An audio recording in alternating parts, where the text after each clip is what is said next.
We can start in a minute.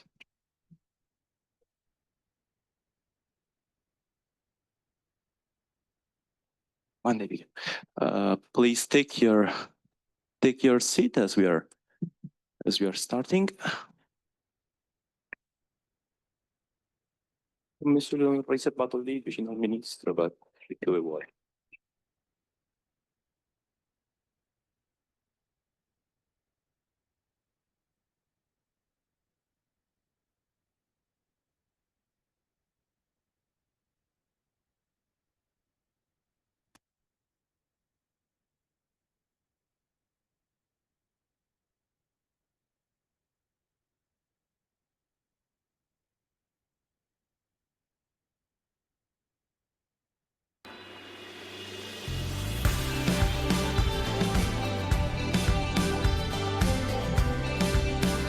Legacoop is the first and main national association that represents, protects and promotes Italian cooperative enterprises.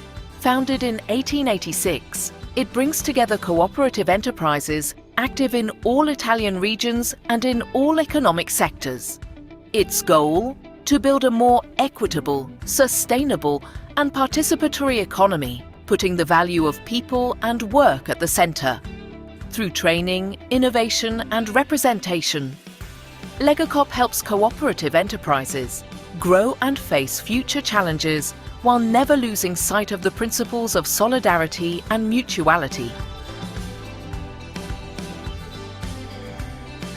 Legacoop currently counts more than 10,000 cooperative enterprises, collectively generating 86 billion euros in turnover, with 470,000 employees and more than 7.5 million members.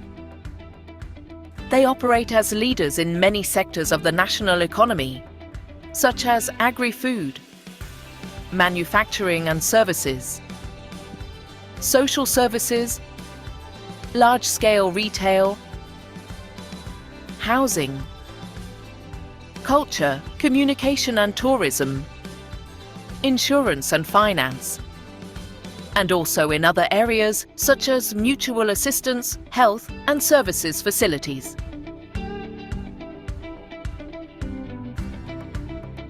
Almost a third of the 100 best Italian businesses are cooperatives. And in sectors such as large-scale retail, that they account for over 40% of national turnover, demonstrating how the cooperative movement is beneficial for the entire national economic and social system.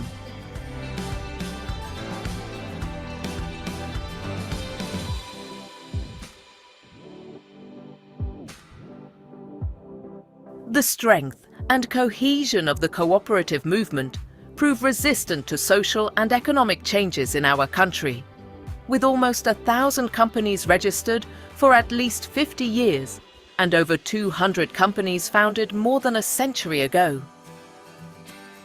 Cooperatives also represent an innovative solution to contemporary challenges, such as employee-owned businesses, and over 200 cooperatives dealing with communities and renewable energy. Many of these are community cooperatives, distributed along the Apennine Ridge, where they support the local economy and social fabric in more fragile areas that would otherwise tend toward depopulation. Since 1886, Legacoop has united cooperative enterprises that together make the Italian and European social economy stronger and more sustainable. In addition to the projects of Legacoop's sectors, we mention the main themes of strategic interest: development of agricultural cooperation for food security, sustainable transition, and territorial cohesion. Management of innovative services for the construction, management and supply of plants for the hydrogen energy sector, public-private partnership for the design and construction of public infrastructures, welfare and development of territorial health services, new models of housing policies and social housing, Digital ACE project for digital transition and innovation, management of cultural heritage through public-private partnerships, assets confiscated from the mafia and organized crime. A unique experience that is also proving to be an efficient tool to address the most urgent challenges of the present and future. Because cooperatives build a better world. Let's build it together.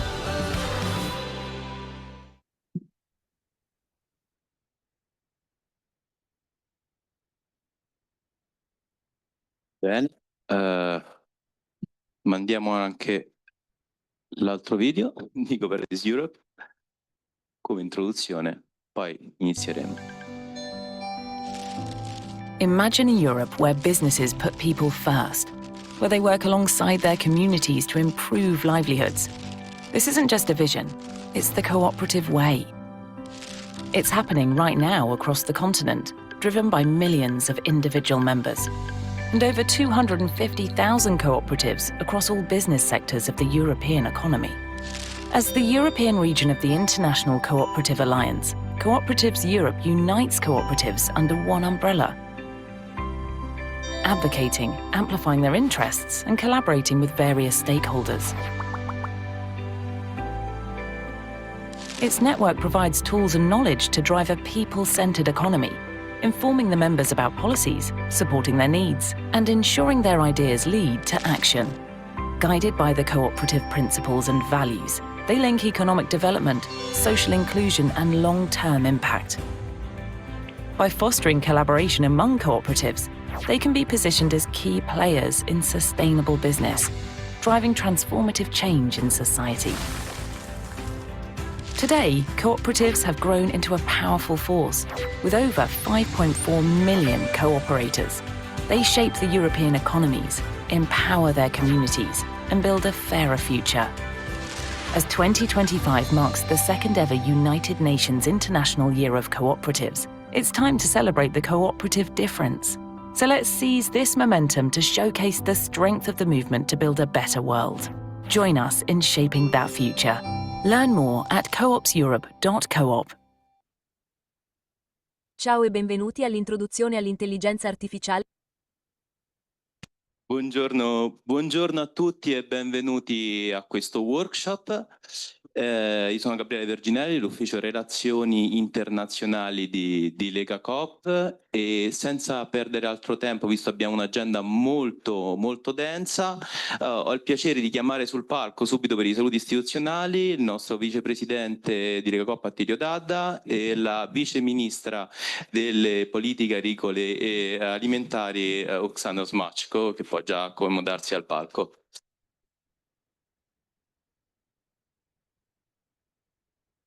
Chiedo quindi al vicepresidente Dadda di fare i primi saluti, se vuole anche dal podio, e così in modo che partiamo. Grazie. Ricordo soltanto per l'interpretariato, canale 1 italiano, 2 inglese, 3 ucraino, channel 1 Italian, 2 English, 3 Ukrainian, mentre per coloro che ci seguono online possono settare la lingua direttamente dal Zoom. For those online, you can choose the language directly on Zoom. Thanks. Vicepresidente.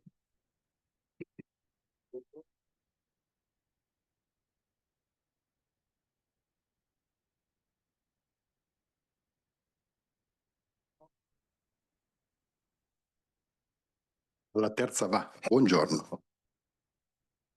Buongiorno, ben ritrovati, ben ritrovate. Un caro saluto alla egregia viceministra, alla presenza istituzionale, poi ci raggiungerà anche il ministro durante i lavori.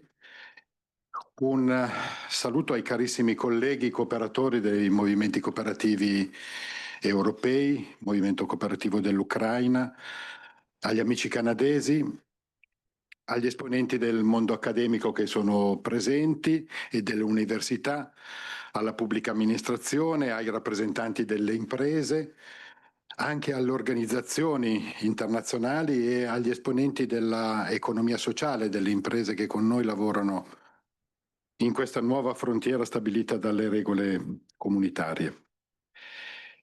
Un saluto a tutti i partecipanti che è presenti, a chi ha con noi organizzato questo evento. È un piacere accogliervi a nome di Legacoop, a nome del movimento cooperativo che fa riferimento a Legacoop in questa sede, in questa che è la nostra sala di rappresentanza e di riunione degli organi più rappresentativi dell'associazione. È per noi un simbolo il fatto che è da 140 anni che uomini e donne libere di questo paese, sotto il simbolo della cooperazione, si riuniscono e iniziano, fanno considerazione sull'economia, sulla società, sulla pace, sullo sviluppo. È importante per noi mantenere acceso questa tradizione che nasce ancora prima degli stati che oggi abbiamo davanti sulla cartina, nasce ancora dei partiti, nasce ancora prima delle ideologie. È importante farlo perché il movimento cooperativo, oltre che essere intergenerazionale ed essere un punto di passaggio per alcuni secoli, rappresenta per noi a livello italiano un elemento importante della crescita e dello sviluppo delle nostre comunità locali, dalle più piccole alle più grandi, dalle città alle campagne. È stato un elemento che ha contribuito e che ancora oggi vuole contribuire a dire la sua da un punto di vista di visione e da un punto di vista di strategia. Legacoop oggi, come avete visto nel video, rappresenta 10.000 imprese. E questi sono i numeri, l'aspetto muscolare, ma poi ci sono gli aspetti valoriali che toccherò alla fine del saluto. 10.000 imprese, ci sono oltre 80 miliardi di fatturato in tutti i settori, in tutti gli ambiti della nostra attività economica e anche dell'impatto dal punto di vista sociale. Però, oltre a questi numeri, noi con orgoglio rivendichiamo di essere parte del movimento cooperativo europeo e parte del movimento cooperativo internazionale. Ci sentiamo umilmente interessati ad essere contaminati dalla visione globale, dalla visione della crescita degli altri movimenti in tutte le parti del mondo. Uno dei primi presidenti dell'ICA, dell'ICA, è stato un presidente italiano che arrivava dall'esperienza delle cooperative del consumo. Noi abbiamo imparato in quei momenti che era importante mantenere una visione larga e soprattutto essere in grado di cogliere le sfide globali guardandola insieme ad altri e non da un solo punto di vista, e non dal punto di vista del tuo territorio o della tua piccola o grande visione comunque nazionale e locale. E penso che questa visione ci aiuti molto a leggere il dramma del popolo ucraino, della guerra, dall'invasione del 2022, dall'invasione a carico della Federazione Russa.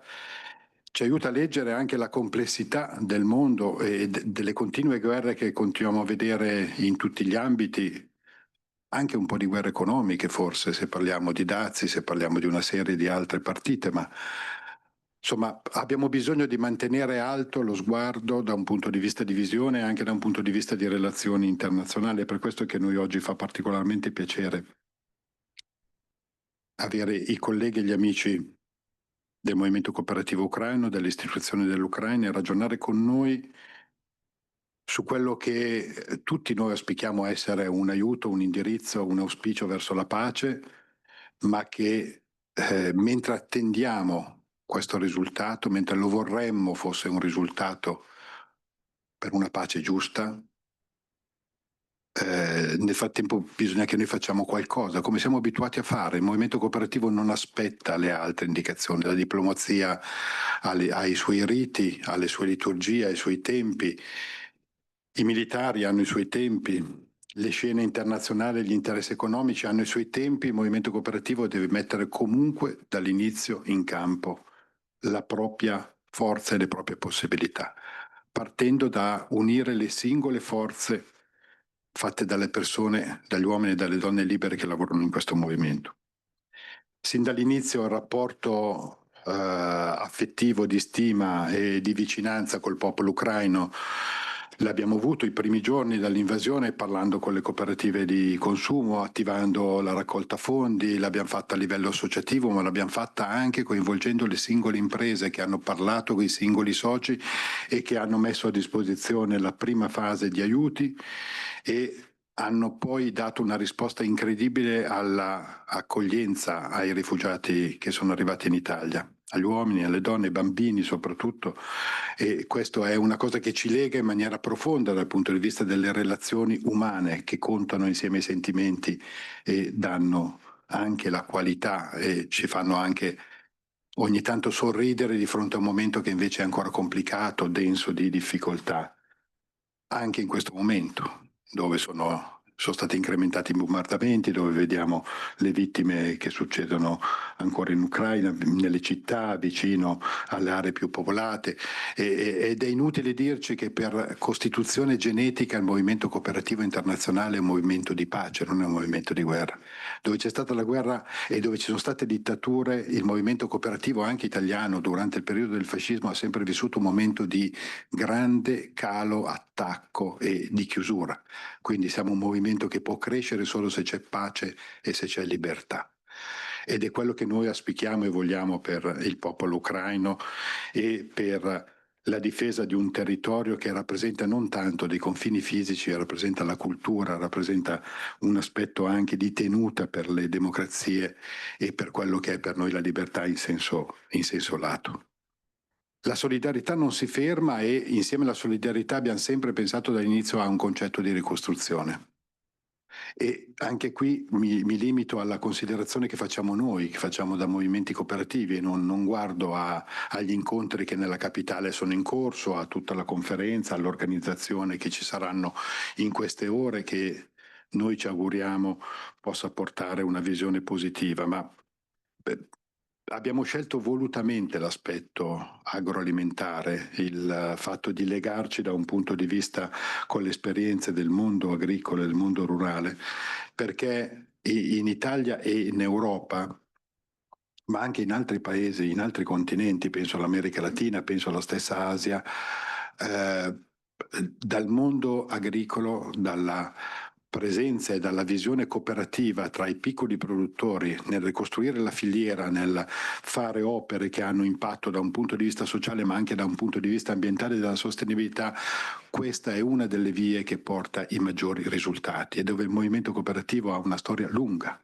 nelle organizzazioni internazionali, penso all'ICAO, penso alla COGECA, penso a un'infinità di realtà che dimostrano quanto siamo stati in grado di fare in tutte le parti del mondo quando siamo partiti dall'esperienza del settore agricolo.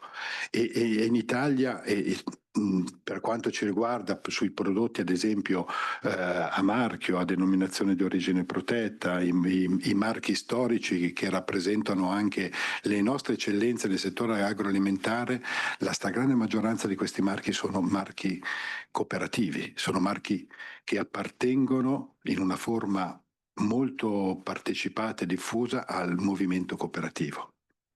E siamo gli unici marchi che fanno da contraltare alle grandi multinazionali nel settore agroalimentare.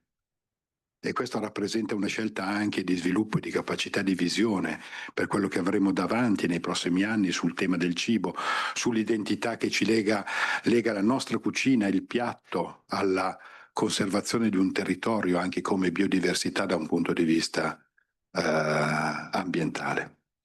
Certo, tutto questo lo guardiamo e lo vediamo ancora con una lente sfocata delle bombe e dei droni che attaccano anche le aree rurali. Ma a noi spetta mantenere questa visione e mantenere anche questa speranza. Vorrei dirvi anche che come membro del board dell'ICA e dell'International Cooperative Alliance noi abbiamo la necessità anche come movimento cooperativo di mantenere aperto dei luoghi di dialogo. Perché la cosa più difficile insieme alle bombe è che molte volte si staccano anche quelle minime forme di dialogo e di colloquio, di comunicazione. E forse dovremmo farlo anche pensandola fuori dalle logiche dell'Ottocento e del Novecento. Anzi, la guerra è ancora una logica ancora più antica.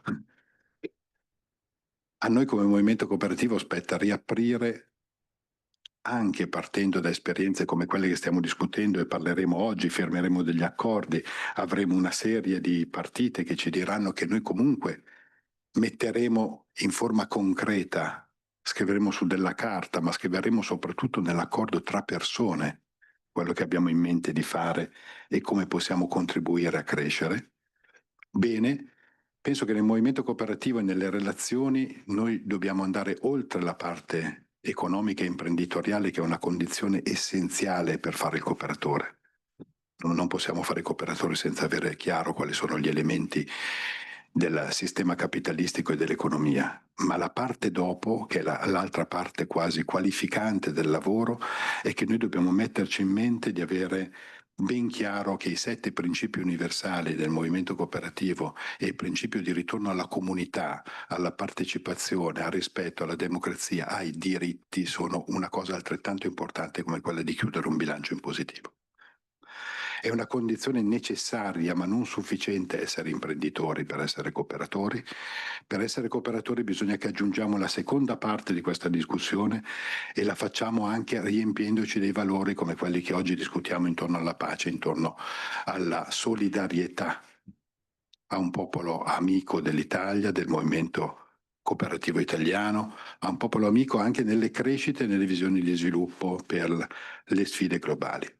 Nessuna grande impresa, anche la più grande tra le multinazionali, ma mi limito anche alle più grandi tra il mondo cooperativo, oggi è in grado di stare sulle sfide globali che abbiamo davanti.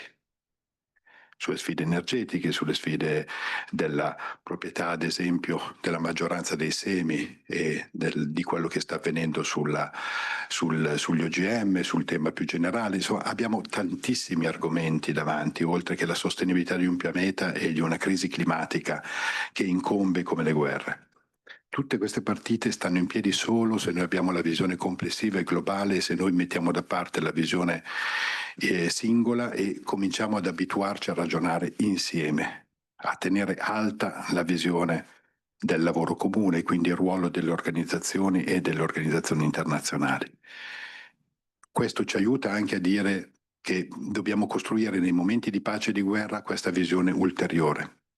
Siamo ancora chiusi in una visione nazionalistica, in una visione molto locale, una visione addirittura di difesa, se guardo gli ultimi eventi dal punto di vista dei dazi e delle condizioni di accordo del commercio internazionale.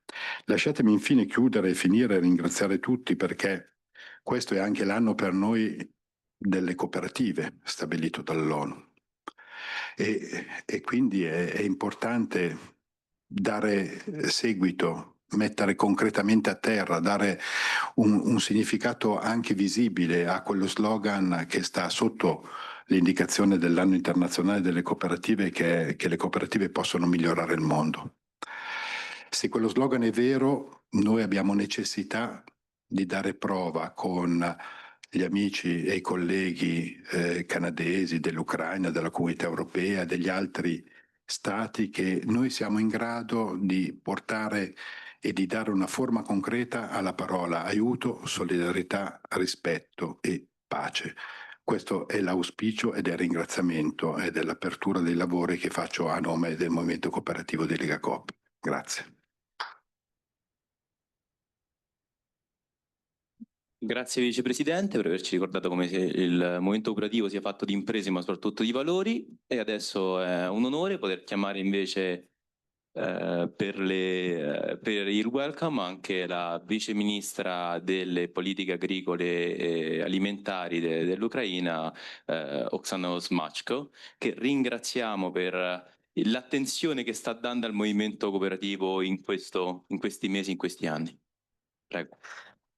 Thank you so much. I will speak in English. Ladies and gentlemen, dear colleagues, it is a true honor for me to join you at this workshop, Strengthening the Cooperative Model for the Future of Ukraine's Agri-Sector. I can see a lot of friends in this hall, from Italy, from Canada, from Sweden, Estonia, and some other friends I will have a chance to know during our workshop. Let me begin by sincerely thanking you, the organizers, for this workshop, for organizing this workshop, Legacoop, SOCODEVI, Cooperatives Europe, and the Rural Women Business Network of Ukraine for bringing us together today. This is more than a workshop. It's a powerful platform to shape the future of our rural economies in the context of European integration through cooperation and solidarity. I would also like to highlight the important role of Ukrainian cooperative movement and associations, and especially the Rural Women Business Network, whose work is to promote not only the cooperative movement in Ukraine, but also women leadership in this process and women leadership in agriculture. A special word of appreciation goes to our host today, Legacoop. I want to thank you for not only organizing this workshop, but as Senior Dada told us, during all these years, you have supported Ukrainian people, Ukrainian government, and I would like to thank you for your constant support on our way to freedom. A special word of thank you goes to SOCODEVI, our partner from Canada, that has expertise in supporting cooperative development. They provided grain storage solutions through FAO, such as silo bags and modular storage unit during the war, which played a crucial role for our farmers in terms of maintaining possibility to plant and get the crops, and also maintaining food security for our people during these difficult times.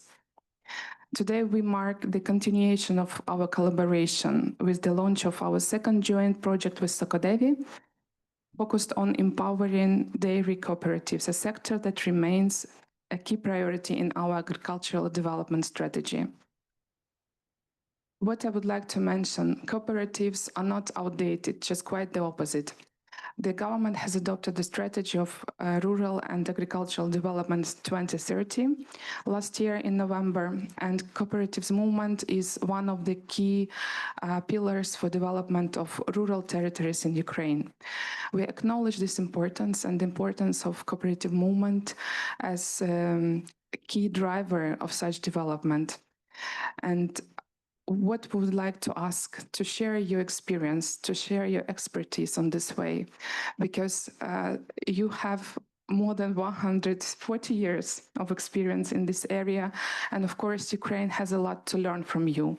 And now is the key time when we can get your best practices, your best knowledges on how to develop cooperatives and do it in Ukraine. And we believe that this is a way how private sector could be effective in agricultural development, and how we could facilitate the economic development of the country.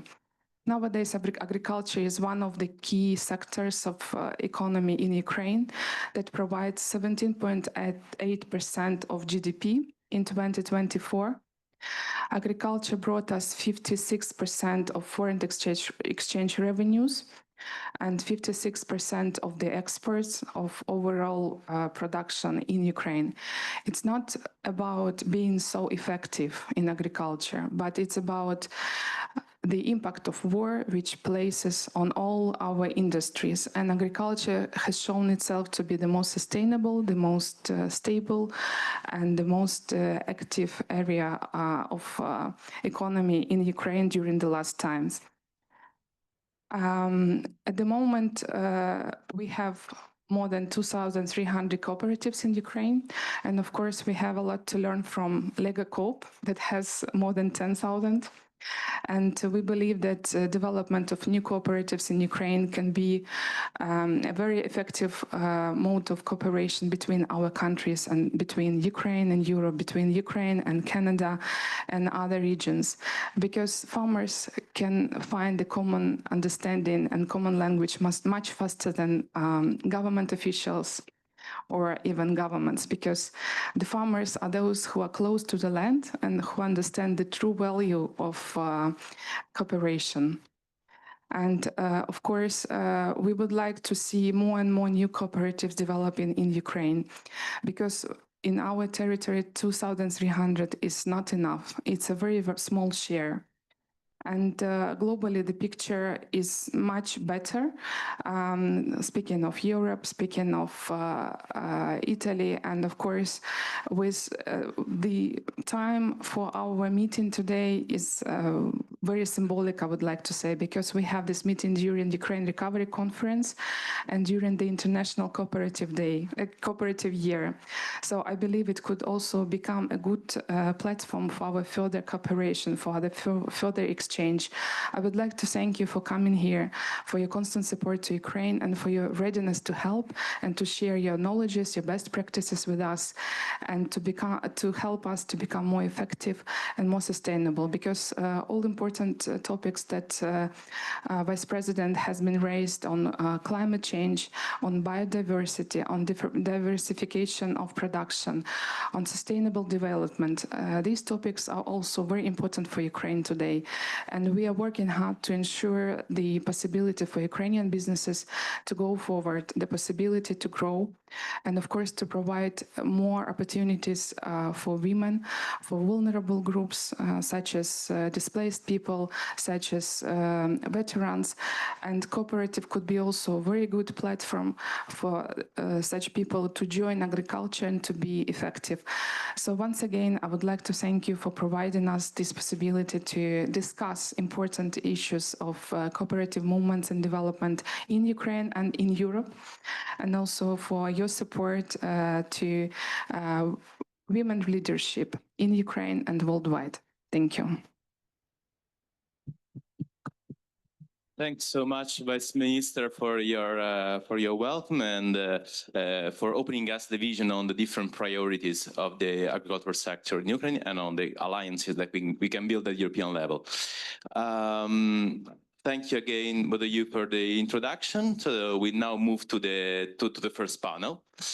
Let me first, while I call to the stage the first panel, so Erin Mackey, moderator for the panel and program manager of SOCODEVI, alongside with Sofia Burtak from Rural Women Business Network and Cooperative Academy, Peter Kachman from Demos Partner, and Stefano Minin from Alleanza 3.0. Let me also, while they start sitting, bring you the greetings of our Vice Minister of Foreign Affairs International Cooperation, Edmondo Ciriadi, who couldn't be here for institutional events, but we are in strict connection with our ministry that asked us to bring them the results of this workshop for jointly working on the follow-up. So, Erin, the floor is yours for managing the panel. Thanks.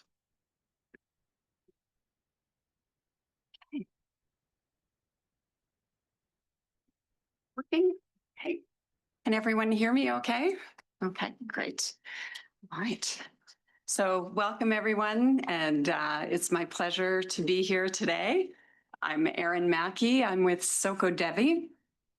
Oh, a little bit closer, hey? Okay. But I think it's okay.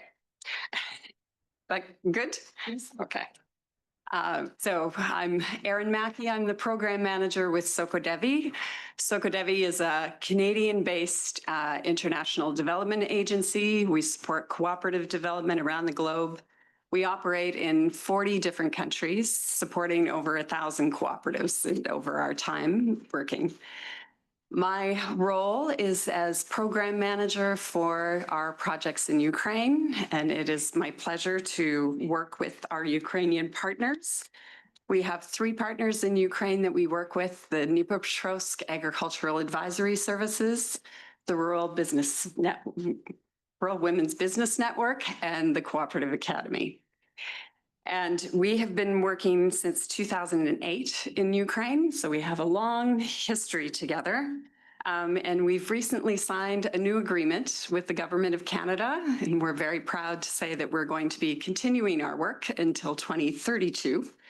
And we work with agricultural cooperatives for the most part, helping them to move through the value chain to capture more of the value chain and in dairy, horticulture, honey, and grain. So today I'm very pleased to be moderating this panel on cooperatives, a powerful tool to access markets. So we have a very tight schedule and a lot of panelists to get through, so I'm going to keep my introductions short, but I also encourage you, there's a wealth of experience here on the panel, so please feel free to Google everyone. So I'll start with Sophia Bertak. She is the head of the Rural Women's Business Network and a founding member of the Co-op Academy and has over 20 years experience working with cooperative development in Ukraine. Next to her is Peter Coachman. He is the founding member of Demos Partner and former head of the Plunkett Foundation in Ireland. And finally, Stefano Minin, who is the head of institutional relations at Co-op Alleanza 3.0, the largest Italian consumer cooperative and one of the largest in Europe with over 2 million members. So I'll start with some questions for our panelists. And Sophia, I'll start with you. As one of the founding members of the Co-op Academy and someone who's been championing the co-op model in Ukraine for 20 years, can you tell us what is the current state of cooperatives? What are they experiencing now? And also, what changes have you seen since the full-scale invasion in 2022? Hello, everyone, and I hope that we have even more auditory worldwide, because we have promoted cooperative movement that it exists in Ukraine for many years, and now we have the stage to prove you that it is so, and we are ready to develop even more. First of all, the cooperatives in Ukraine right now, during the wartime ongoing defense, still are working. So we have the cooperatives who are in occupied territories, who had to shut down their operations. And this is the stage as well for us to say that we need to get back our territories, and we need to defend not only the part which is under control of our government, but as well those our members, our cooperatives who are now occupied, and this was the violent invasion. I would say that cooperatives, they were developing very differently because first it was the trauma after the Soviet Union time, which showed that collective activities can be harmful for people when you don't get your private property, when someone takes away from you your ownership, your possibility to manage your own life. That's why the collective forms were marked with the bad, like inheritance, with the bad attitude.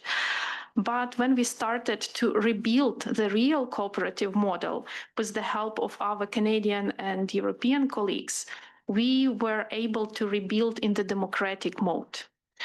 We were able to, from 2008, we established the cooperatives with the governance model, where the election was really free.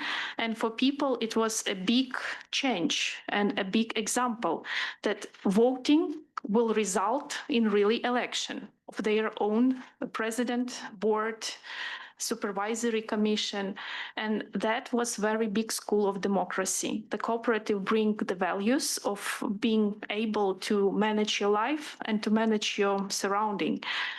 Second, it's economy. So when we were building the model, we were orienting ourselves to the efficient, good for the market, for the requirements of the quality standardization, with the way of we were like creating the new system of collection of the produce, not only selling to the fresh markets just from the one producer, but collecting, cooling or processing, or actually giving this value, moving into the value chain. And that was working until 2022. The invasion really struck our efforts, and we were able to rebuild our cooperatives only with the help of international donors. I would say a big thank you for those donors who didn't only concentrate on humanitarian aid, but as they were struggling, I understand as well, but they were helping for economical development in the war conditions. And this gave us chance with the cooperatives to go further with the processing, because the product was not so easy to sell. We had to store, we had to process, we had to freeze or cool till the market can buy it. And we noticed that even between the 2022 and 2025, our cooperatives not only stopped or paused their services and processing facilities, but doubled. Today, the statistic of Ukraine says that we have 327 agriculture cooperatives. Statistics says that we have 7,000 of members in those cooperatives. I understand that comparing to the Italian cooperative movement or Canadian, it will be small numbers, but for us, it means that cooperative movement exists. The members are paying their shares. The members are getting their services. So this is a live organism. As well, we see the structure. We see that in Ukraine, we have the majority of the dairy cooperatives, because they are 20% of all the cooperative movement. We have as well cultivation land services cooperatives, which are 18%. We have, and today in this auditory, you will meet the members of those cooperatives as well. We have horticulture cooperatives, which are 14.5% of the all cooperatives in Ukraine. We have as well honey cooperatives, which are 11.5%. And now in auditory, you will have representatives of them. We have grain cooperatives, which are not the highest number in the cooperative movement, but since the 2022, more and more grain producers are struggling so much with their potential marketing that they start to unite and accept new technologies together in the joint cooperative model of using the agricultural machinery. And actually, we have as well statistics that our cooperatives owns the assets, and 115 million of hryvnias are in assets. So they are not only registered as service providers, they are good established, and as the project, as the organization, we were not only consulting them, but as well we have mechanism to invest into their assets, into their facilities, into the processing, so they have to be more self-sustainable, and as well to overcome the challenges, logistical especially, marketing challenges, and as well some challenges which we already know we will face when entering the European Union, as standardization, quality of the produce. That's why for today, answering the question, the current state of the cooperatives in Ukraine are smaller but growing and having the high potential. Second, cooperatives are needed, because the producers cannot fight all those challenges around them and barriers without the uniting. And uniting in the proper way, in the good economical, with the good business planning possibilities, is not possible, because we are all living in the conditions of the market. We have to be competitive. And as well, we are still in the way to struggle with our humanitarian needs and all the issues with our security, but at the same time to be competitive, good producing, good looking movement. And this kind of all the time validating our possibilities and keeping our strong sides to get into the best possible way. That's why we are very happy to cooperate with the coops around the world, not to get only experience and advice, but as well to get to the markets, to get to the cooperative world, and to show and grow our potential actually in our production to get to the proper markets. Thank you, Sophia, and thank you for setting the stage. So you can see that even in spite of the conditions of the war, there are successes happening in the co-op movement in Ukraine. It's a very inspirational story. And we'll hear more for two of the co-ops later on in the panel. So now I'll turn to you, Peter. So you have a long history in the cooperative movement internationally and in the UK, and more recently in Ukraine. So maybe you can tell us a bit about how you became involved in supporting the co-ops in Ukraine, and tell us about the Export Pioneer Program. Okay, well, good morning, everybody. Yes, I'm with an organisation called Demos Partners, which is based in Canada, but basically brings together people with a long expertise of cooperatives around the world to help inspire. And it's my deep honour to work with Ukrainians on this, to work alongside Erin's programmes, and particularly Sophia and the Co-op Academy. We believe that co-ops aren't simply a contributor to many of the challenges that Ukraine faces. They are actually a distinctive solution. And a good example of that would be the Export Pioneers Programme.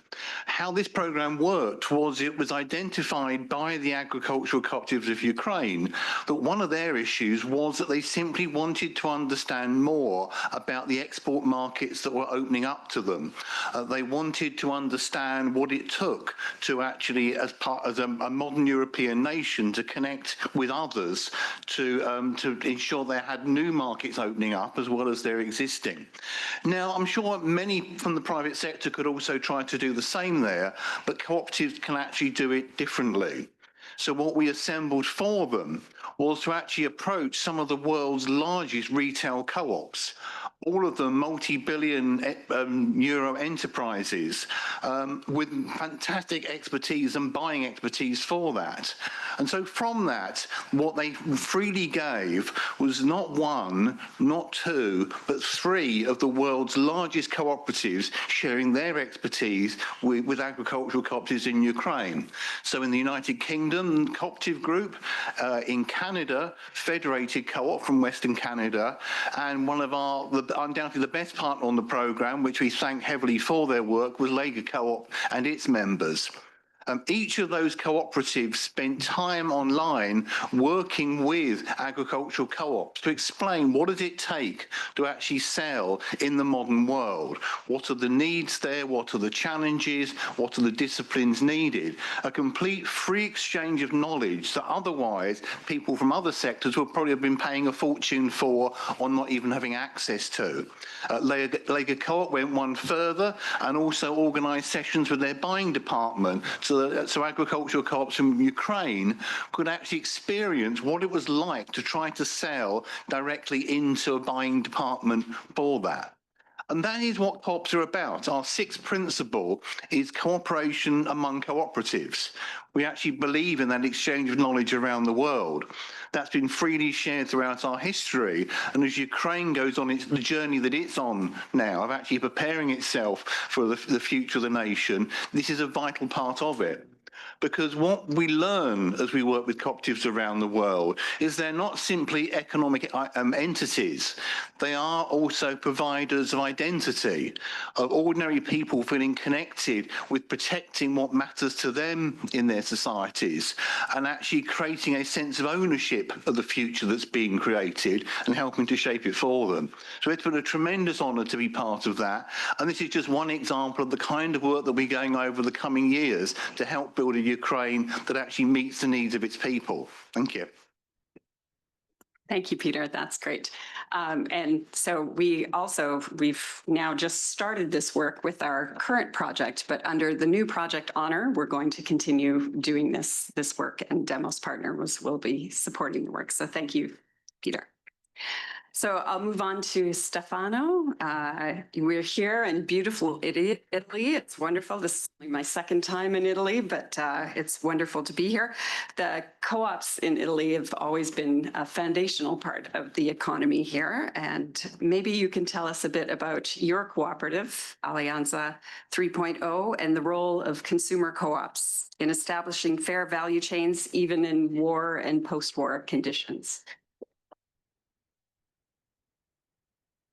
Thanks to everyone. I will speak in Italian because my spoken English is not so good.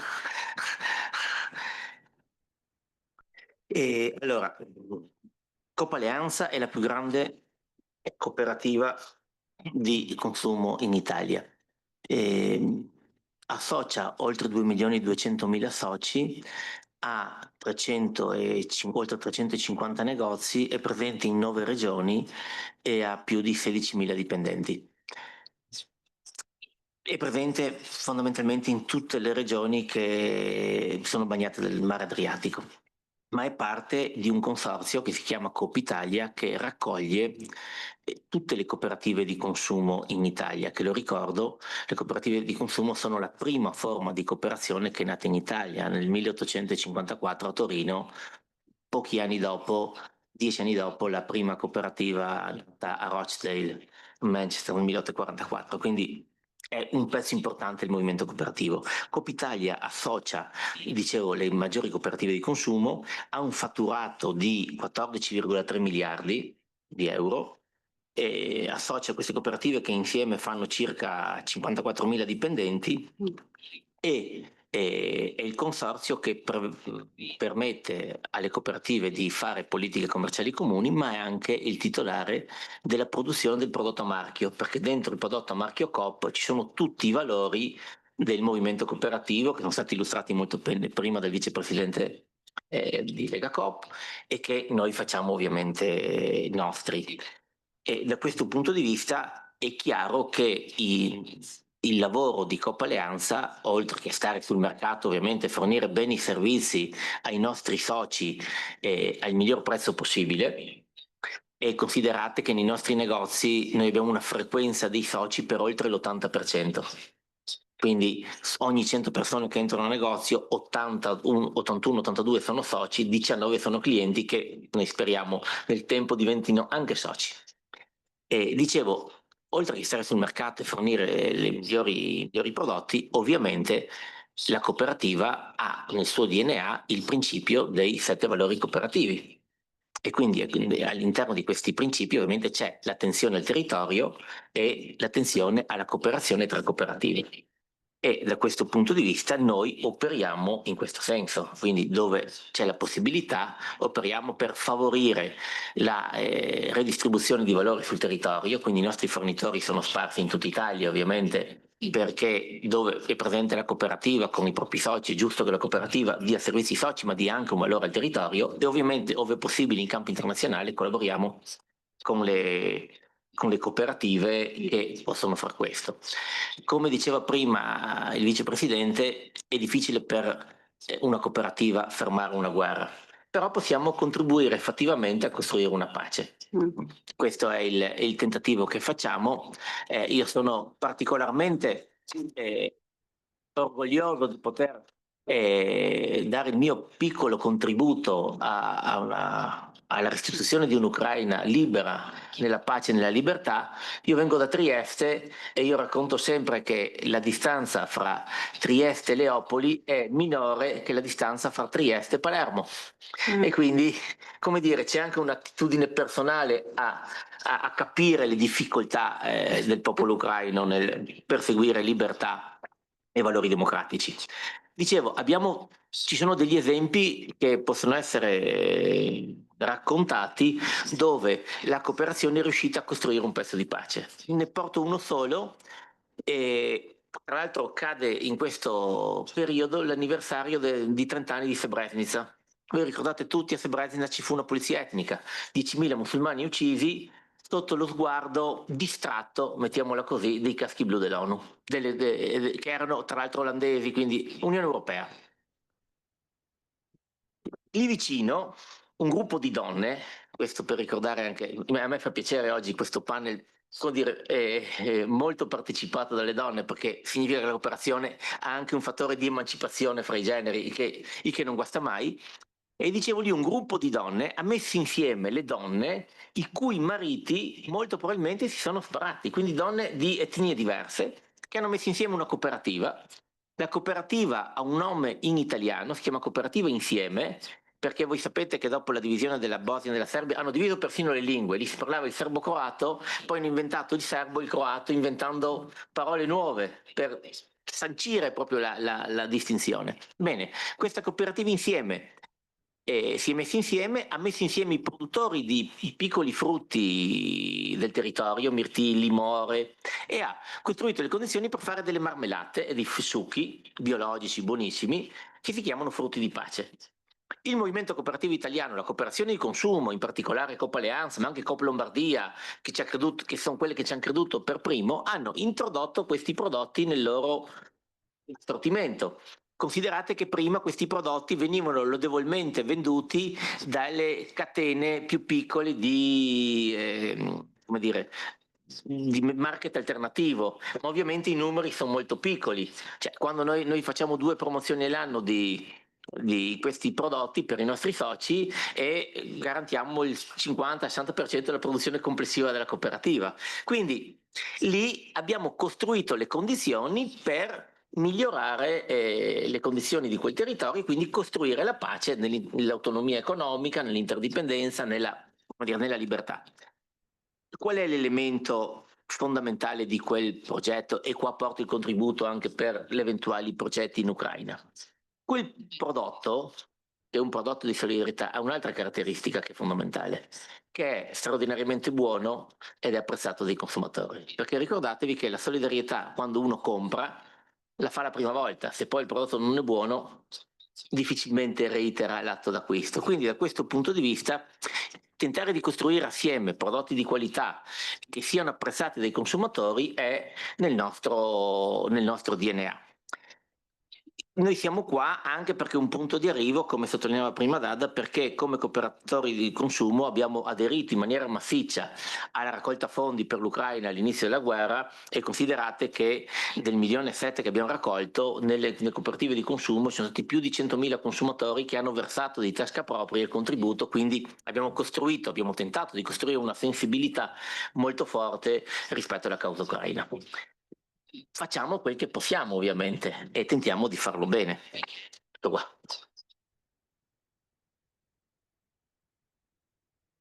Excellent. Thank you, Stefano. That's and your co-op has also participated in the Export Pioneer program and has done one session with our co-ops, and we hope to continue to involve your co-op as we move forward as well.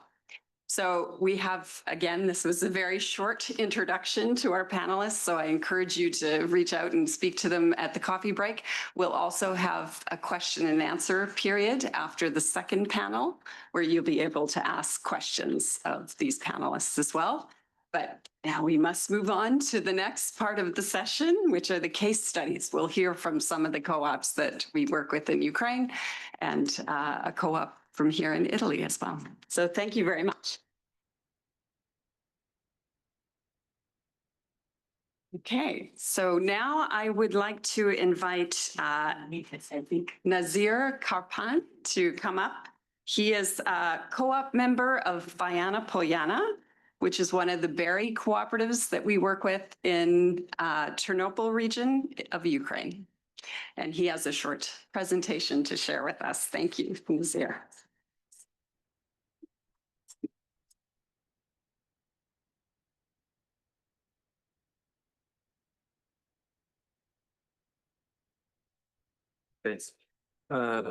Вітаю учасників конференції. Мене звати Назарій Карпин. Я є членом правління та співзасновником кооперативу «Файна Поляна». Сьогодні я вам хочу презентувати наш кооператив, який є один з найбільших ягідних кооперативів в Україні.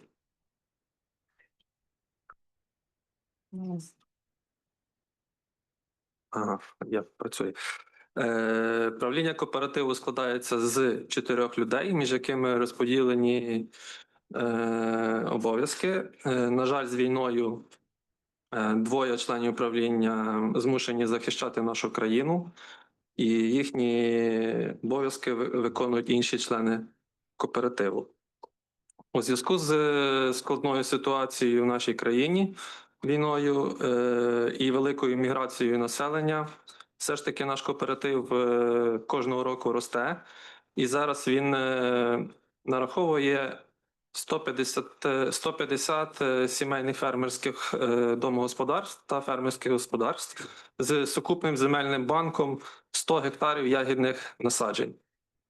Ми знаходимося в західній частині України, охоплюємо 3 регіони, 13 територіальних громад і 52 населених пункти.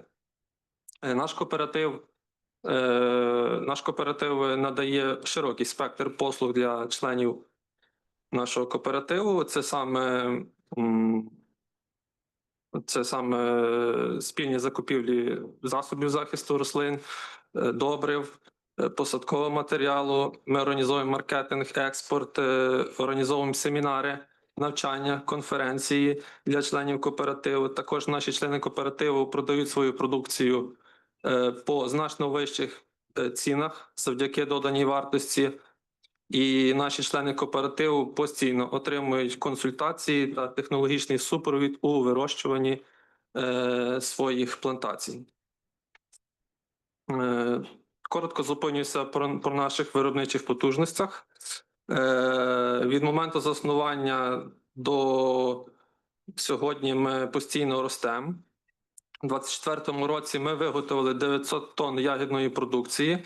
У цьому році плануємо збільшити цей показник до 1000-1100 тонн продукції. 83% нашого виробництва – це ягода малина, інші 17% – це обліпиха, смородина, вишня, ну і інші ягоди.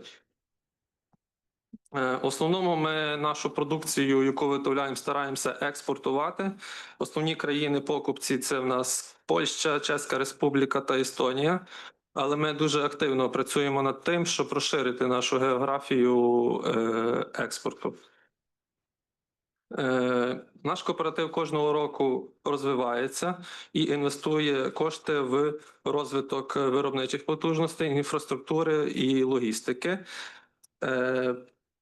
Завдяки проєкту «Віпросвір» у 2024 році ми змогли збудувати цех сортування, який нам дозволяє збільшити пропускну здатність в 2 рази. Також ми спільно з цим проєктом і партнерами закупили сільськогосподарську техніку, яка надає нашим членам кооперативу послуги з обробітку та догляду їхніх ягодних насаджень. І закупили транспорт, який нам дозволяє значно швидше доставляти ягідну продукцію з поля на завод, мінімізуючи втрат якості. Як я вже і говорив, основною нашою продукцією це є морожена малина. Ми її виготовляємо в рік від 600 до 800 тонн. Ми її сортуємо і фасуємо від 200 грам до 10 кілограм в залежності від побажань клієнтів. Крім малини, ми диверсифікуємо іншими ягодами, такими як смородина, вишня, обліпиха, бузина, шипшина. Цих ягід ми виготовляємо менше, але теж сортуємо, фасуємо в різні упаковки і продаємо. Крім ягід, у нас є на виробництві обладнання, яке дозволяє виготовляти ягідні пюре, які в основному використовують для виготовлення вітамінних чаїв та фруктових напоїв. Хочу зазначити, що наша продукція постійно проходить випробування, аналізи і сертифікацію. На зараз у нас є сертифікат ISO 22000, який дозволяє нам експортувати. Після завершення реконструкції та будівництва ми плануємо отримати сертифікат BRC, який нам значно полегшить експорт в інші країни. Так коротко я вам презентував наш кооператив. Згодом буду готовий відповісти на ваші запитання. Дякую вам за увагу.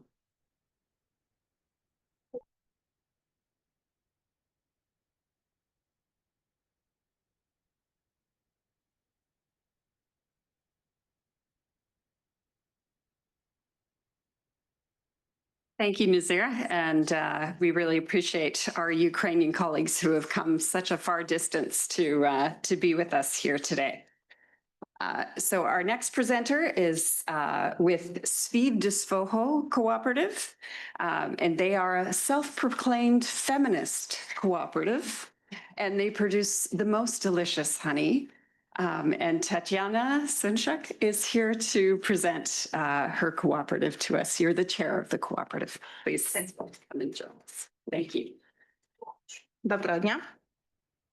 Дякую всім за можливість сьогодні представити жіночий пасічницький кооператив, який працює в Україні, і ми продовжуємо розвиватися. Запустіть, будь ласка, мені презентацію.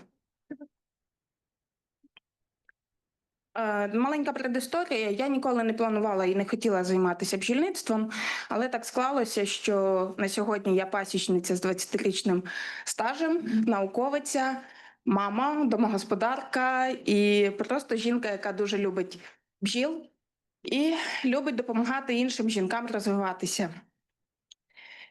Отже, паузу ми заповнили, продовжимо далі з вами говорити про наш чудовий кооператив.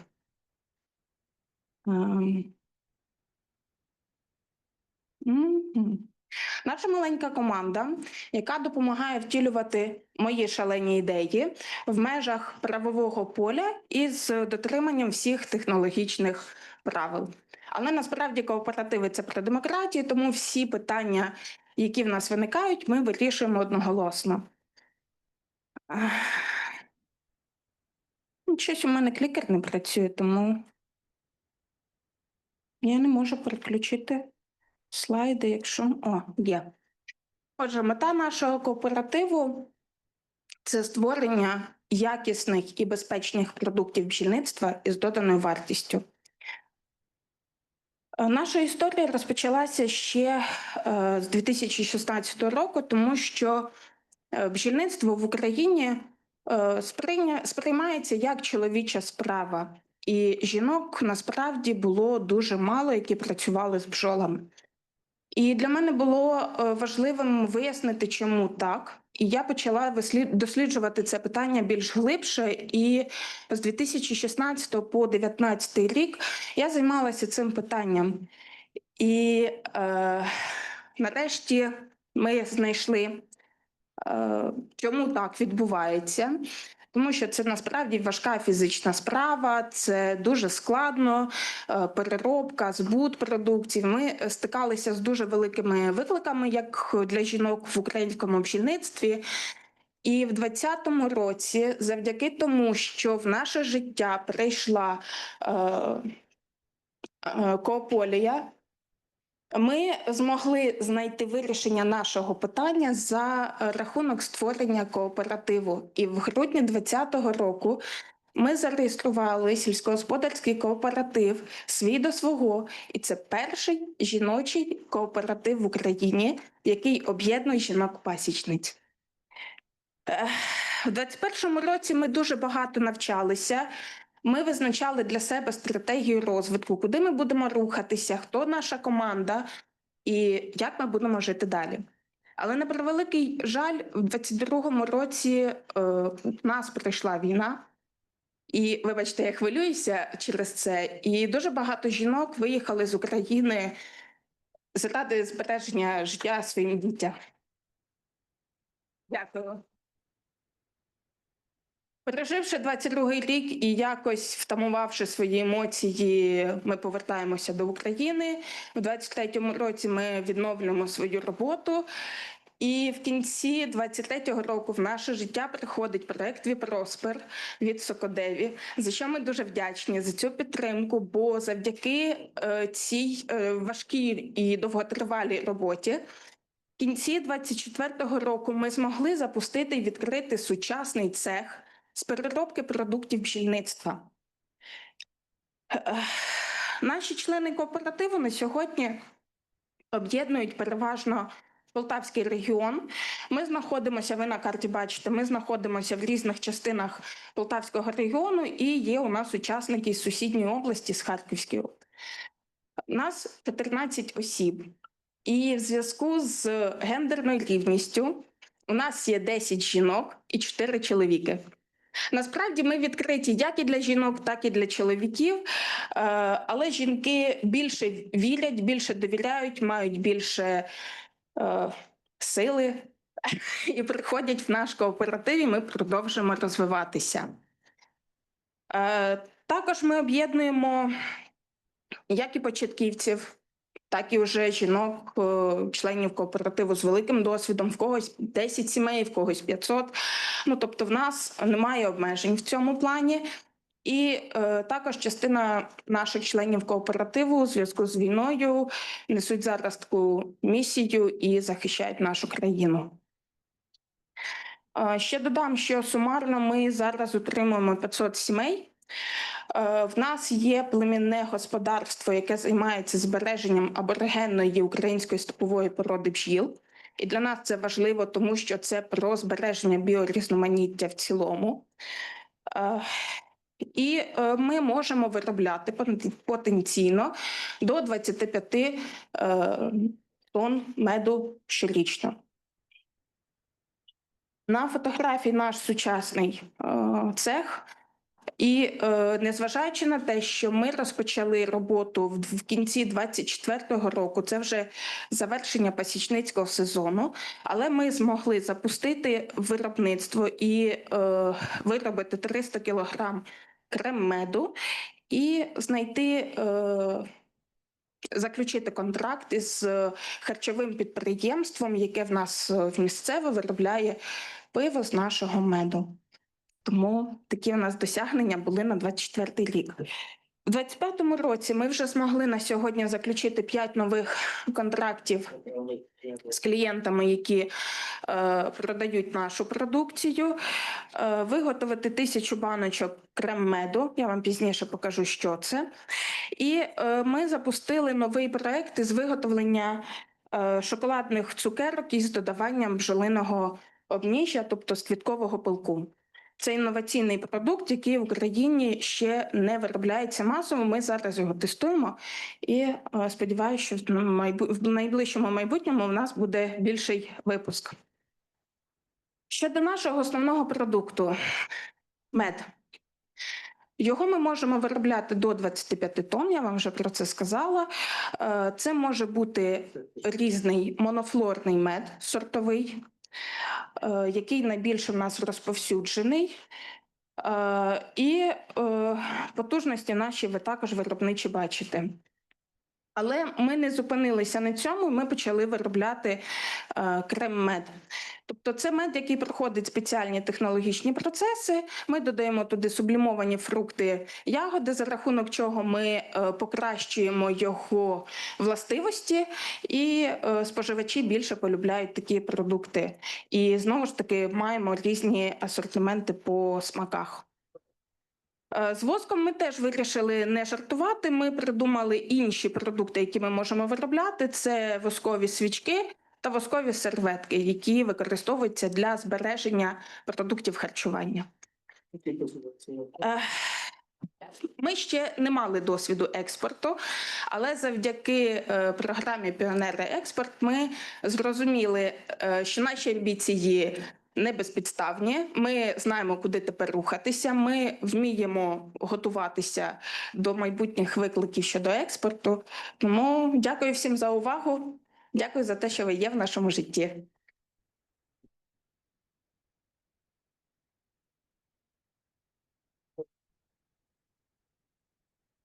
Thank you so much, Tatiana. That was a very delicious presentation.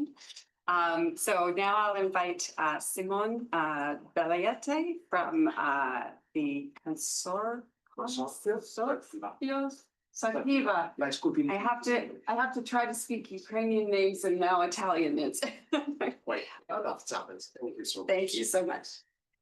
Great. Thank you for the invitation. We are happy to try my best to transfer. Oops.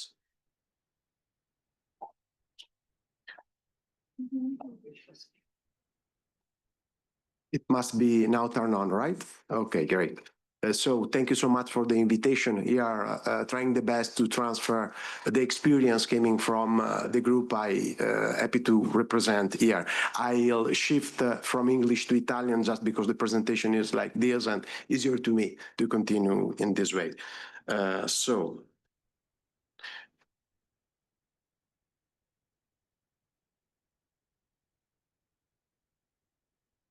Can I have a small help to move on the slides? This works. Great. Stavo dicendo appunto rappresento un gruppo cooperativo composto da diverse aziende, ognuna delle quali ha sostanzialmente sviluppato nell'ambito sementiero orientato alla produzione di ortaggi, competenze molto verticali. Vantiamo una storia che è partita nel 1948 e appunto la prima delle cooperative che costituisce il nostro gruppo è CAC, Cooperativa Agricola Cesenate, che ha avviato un processo di integrazione di agricoltori di un territorio che è quello emiliano-romagnolo in prima istanza, che avevano come obiettivo quello di poter produrre con la migliore qualità possibile sementi di ortaggi. Per muovere?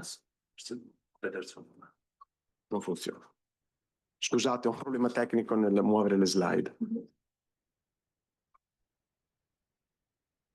Quindi verso il basso. Perfetto, dicevo, Consorzio Sativa è nata successivamente, fonda la sua connessione con CAC perché abbiamo una relazione che ci porta a trasferire a CAC le nostre necessità in termini di produzione. Dunque CAC ha saputo generare un'opportunità, un vantaggio per tutti i soci che hanno aderito fin appunto da anni così lontani, nel senso che ha messo diciamo così in comune la possibilità di acquistare mezzi, di dotarsi di uno staff tecnico che ha poi permesso alla CAC stessa di elevare la qualità produttiva di queste sementi di ortaggi. Successivamente altre aziende si sono sapute specializzare dando un senso, un percorso per esempio al miglioramento genetico, che è una delle attività caratterizzanti Consorzio Sativa, e attraverso appunto questo pool di aziende, che sono 7 le commerciali che oggi costituiscono il consorzio in termini di opportunità commerciali, abbiamo saputo creare una sempre maggiore opportunità per i soci costitutori, che come dicevo sono oggi 2000 famiglie di agricoltori distribuiti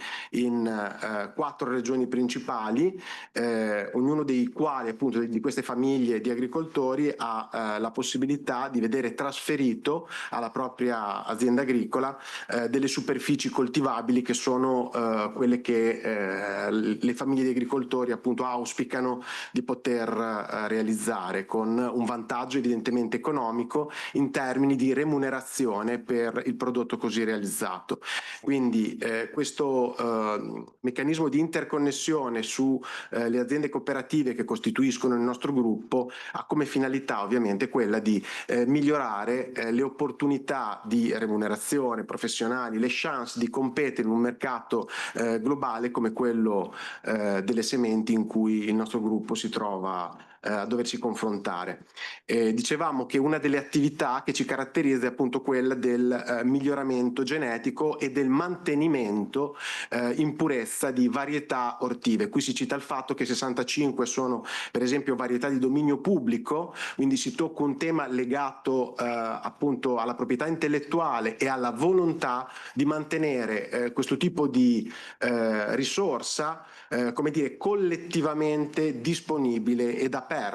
Ovviamente abbiamo necessità di introdurre tecnologia nei materiali che dobbiamo promuovere nel mondo, lo facciamo con tecniche di miglioramento genetico tradizionali che ci permettono di rimanere competitivi, ma con questa vocazione a restare aperti anche a quella parte di società civile che per capirci ancora diciamo così necessità e con tutto e pieno diritto voglia voglia di vedere garantita quella storica possibilità di moltiplicare materiali che sono in sostanza non assoggettati a brevetti specifici di una singola azienda. Dicevo, qui si vede una parte di questo processo di investimenti che ha coinvolto non soltanto con CAC e tutta la parte iniziale della nostra crescita, gli agricoltori che si sono visti corroborati nella loro attività, ma successivamente Consorzio Sativa ha saputo generare investimenti legati a dei centri sperimentali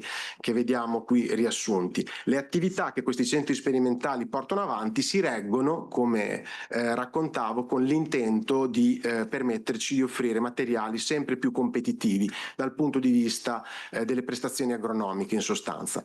Qui vediamo quali sono le culture sulle quali il nostro gruppo sta lavorando, un ampio pacchetto di prodotti ortivi che caratterizzano sostanzialmente la tradizione gastronomica italiana. Ecco, questo è un po' il filo rosso che ci tiene assieme.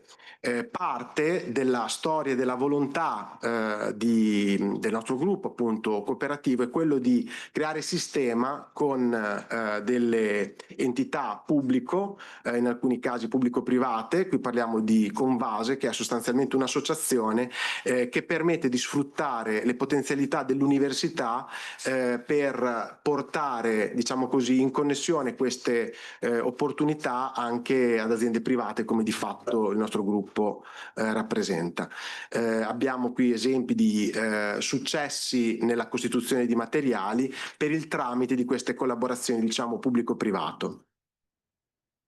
Successivamente abbiamo con questa slide dato il senso di quello che vogliamo continuare a fare, ovvero sia intercettare nei limiti di quello che la nostra struttura permette le opportunità legate per esempio a programmi come quello del PNRR, sfruttare le tecnologie legate al CRISPR o comunque note come TEA per accelerare il processo di miglioramento genetico. Ecco, tutto questo in forza di un gruppo che ha saputo associarsi e contare su le specifiche attitudini delle aziende che oggi lo compongono. Quindi qui si vede riassunto con una slide i principali, diciamo così, elementi di spinta commerciale del gruppo. Sono aziende, ciascuna delle quali con una missione specifica e distinta, che tutte assieme, sfruttando la piattaforma produttiva di CAC, la capacità di apportare miglioramenti genetici di Consorzio Sativa, oggi promuovono dei materiali che ci caratterizzano in mercati diversi, sia italiani sia esteri. Questo era in sintesi l'intento che ci eravamo prefissi, ossia darvi una veloce panoramica di questo piccolo mondo sementiero. Grazie.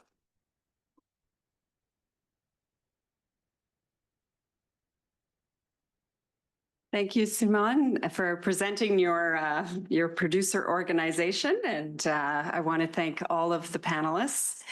And I also want to say that, you know, I hope that one of the messages that was received through the wealth of information we've shared is that the Ukrainian cooperatives, as they develop and grow, they are supported by an international movement. And so it is Canada, Italy, UK, and everyone from the international movement. So we thank you for your attention, and now we're going to broaden our view a bit, and we're going to hear from Cooperatives Europe, and Annalisa is going to be our moderator, and we're going to talk about EU integration and the Ukrainian movement. Thank you.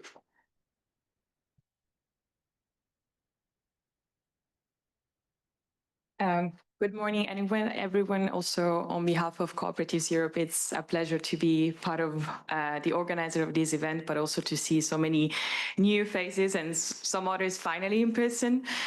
So just very quickly, my name is Annalisa. I'm International Development Coordinator at Cooperatives Europe, which is the European movement of cooperatives and also European Regional Office of the International Cooperative Alliance. I'm happy also to know that online our directory is connecting along with our members from Turkey and Portugal. So it's very nice to see them here. And the interest for today, we're going to be very tight with time as much as possible, is to have really an open dialogue to see, to test how cooperatives are contributing to the integration of Ukraine in the European single market, but also the different approaches and the different actors that are involved and the different actors with whom cooperatives can and should collaborate more to ensure a very sustainable agricultural process and recovery. So without further ado, I'm going to kindly invite to the stage my beautiful panelists for today. So Vice Minister Oksana Osmachenko, Stoyan Chukhanov from the ESC, Angelo Moretti from Consorzio Sale della Terra, and finally Maria Tades from We Affect Sweden and Cooperative Development Organization.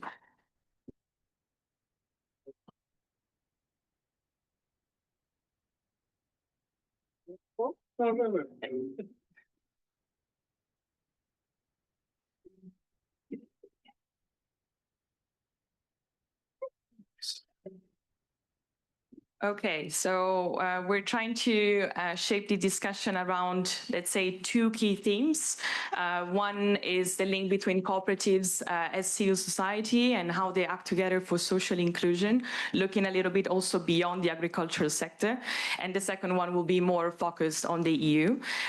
So I'm going to kindly just ask to the speakers to briefly, very briefly, introduce themselves and who they represent today. Angelo, you can start.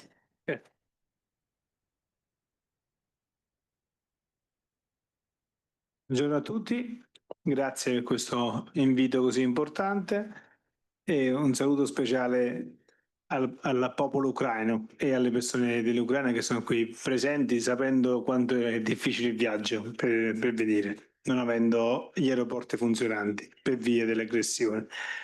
E noi siamo un'esperienza che punta ad unire l'agricoltura con il welfare, quindi Sale della Terra, un'esperienza che unisce le piccole comunità rurali italiane all'idea che l'agricoltura non deve essere soltanto un'attività produttiva delle merci, ma soprattutto produttiva della coesione sociale. Cioè, secondo noi, nell'Italia e non soltanto, anche in Europa, dove lo spopolamento delle aree rurali è il primo fenomeno migratorio, perché la più grande forma di migrazione è quella che va dalle campagne alla città, noi facciamo qualcosa per far sì che l'agricoltura diventi una leva di coesione. E lo facciamo unendo tutte le attività per le politiche giovanili e per le politiche relative alle fragilità come le disabilità, la disoccupazione e le persone che vivono in condizioni di vulnerabilità con praticamente lo sviluppo delle comunità rurali, quindi unendo le due forme di sviluppo.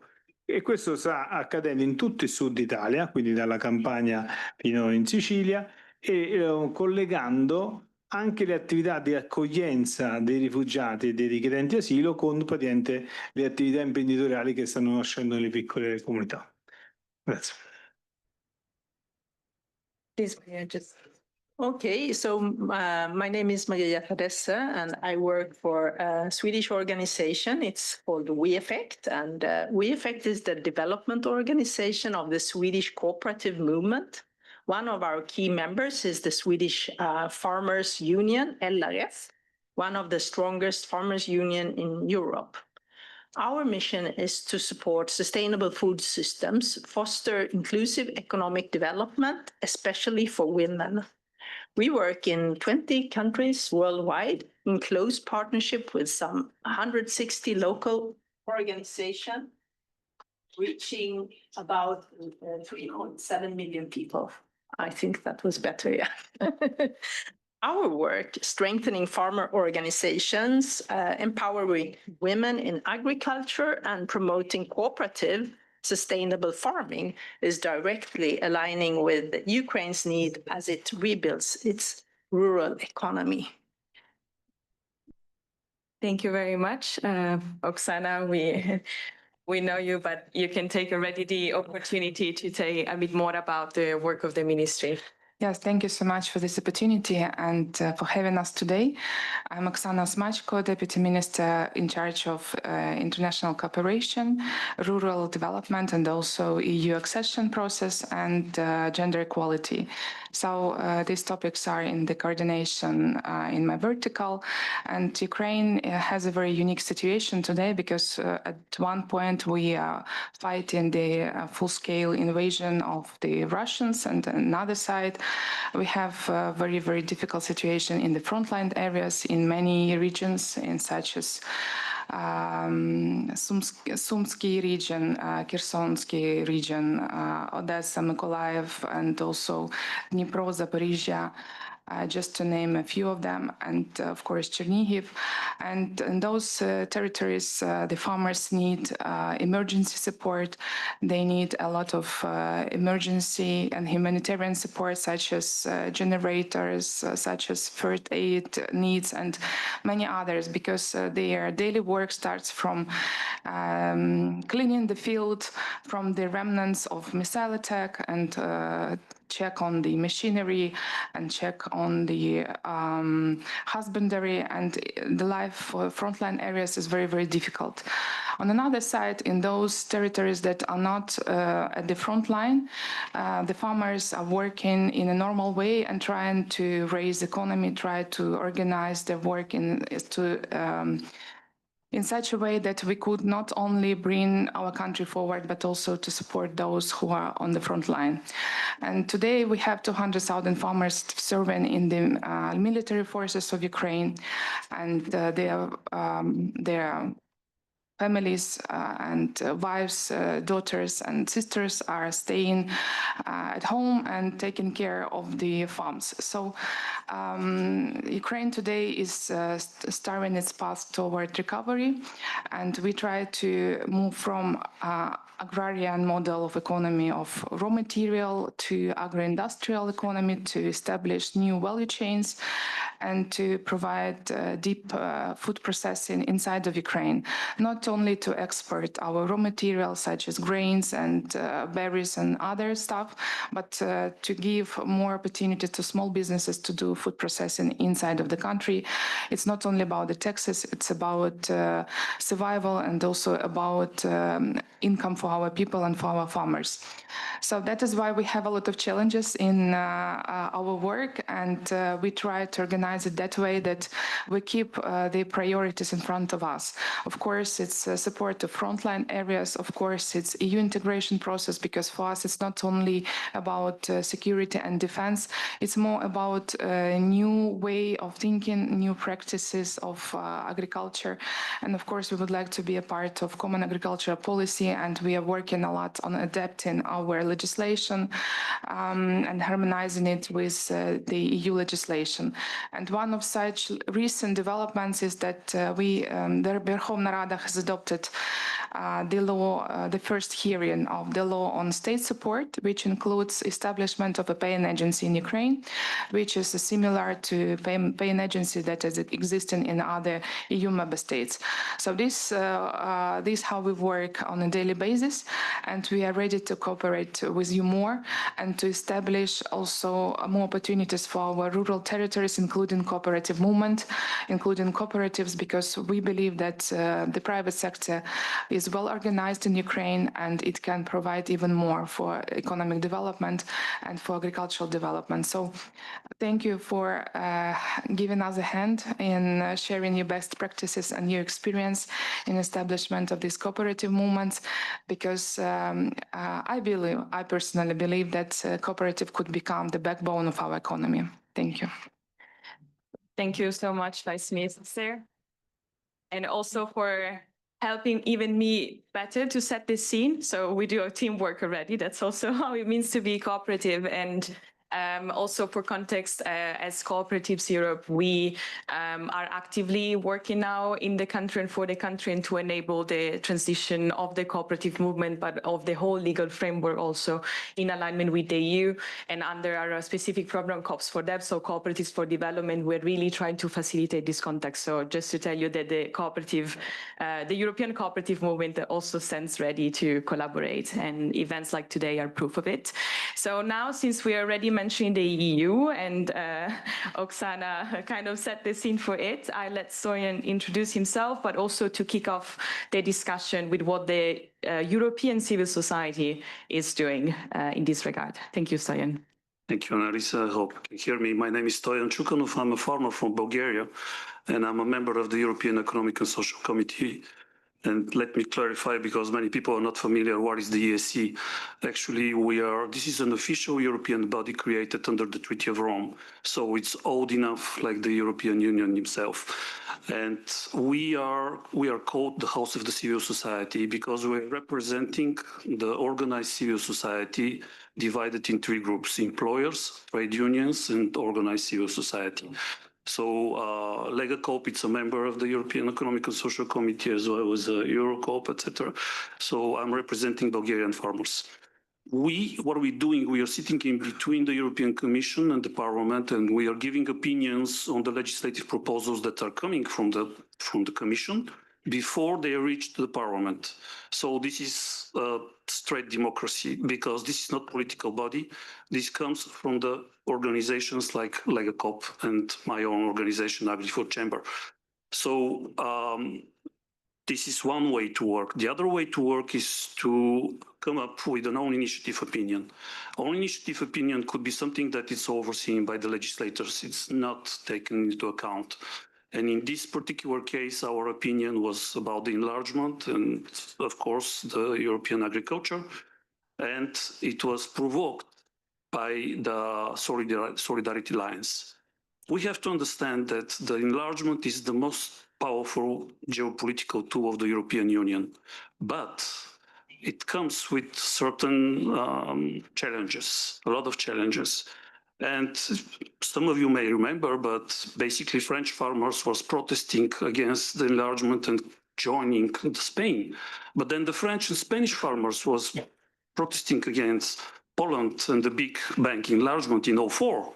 And then it was almost the same when my own country, Bulgaria and Romania, joined the Union.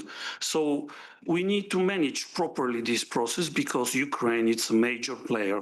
This is really not Bulgaria, you know, it's really a big agricultural producer and a major player on global scale in the commodity markets.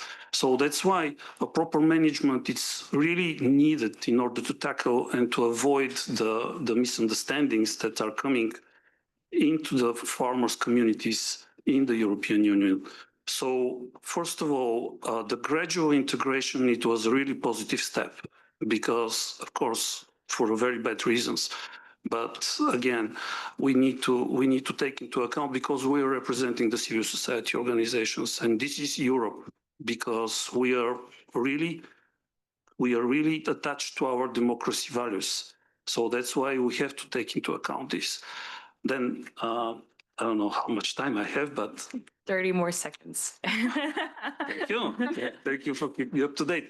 But we are giving certain recommendations in our opinion, and they're really focused on how to invest properly into the process, how to teach the teachers, because the proper consultation for the Ukrainian colleagues is really so important, because I can share from my own experience what happened in my country, but sometimes the consultants are the ones that are benefiting the more from the EU funding, and this is a really huge risk. So and then really I think it's priceless to have this opportunity to share with the Italian colleagues, because Europe is exporting agriculture and food products with high added value. And Ukraine right now have a structure of the agriculture that is mostly exporting commodities. So those exactly targeted investment, how to align the European agricultural structure with the European one, is going to be the one that we should focus in the near term right now.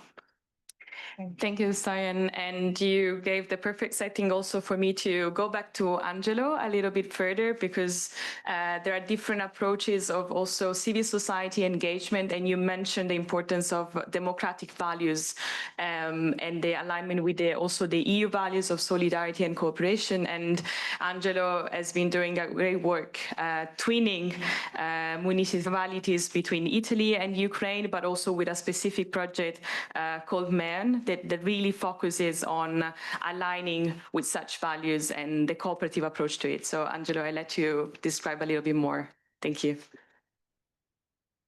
Sì, come dicevo prima, stiamo provando ad intervenire già durante la guerra, perché come ci ha detto Vitaly Kim, il presidente dell'Oblast di Mykolaiv, è importante che gli europei si facciano vivi, si facciano presenti a fianco agli ucraini oggi che la guerra è in corso e non solo dopo, quando la guerra sarà finita, e speriamo presto.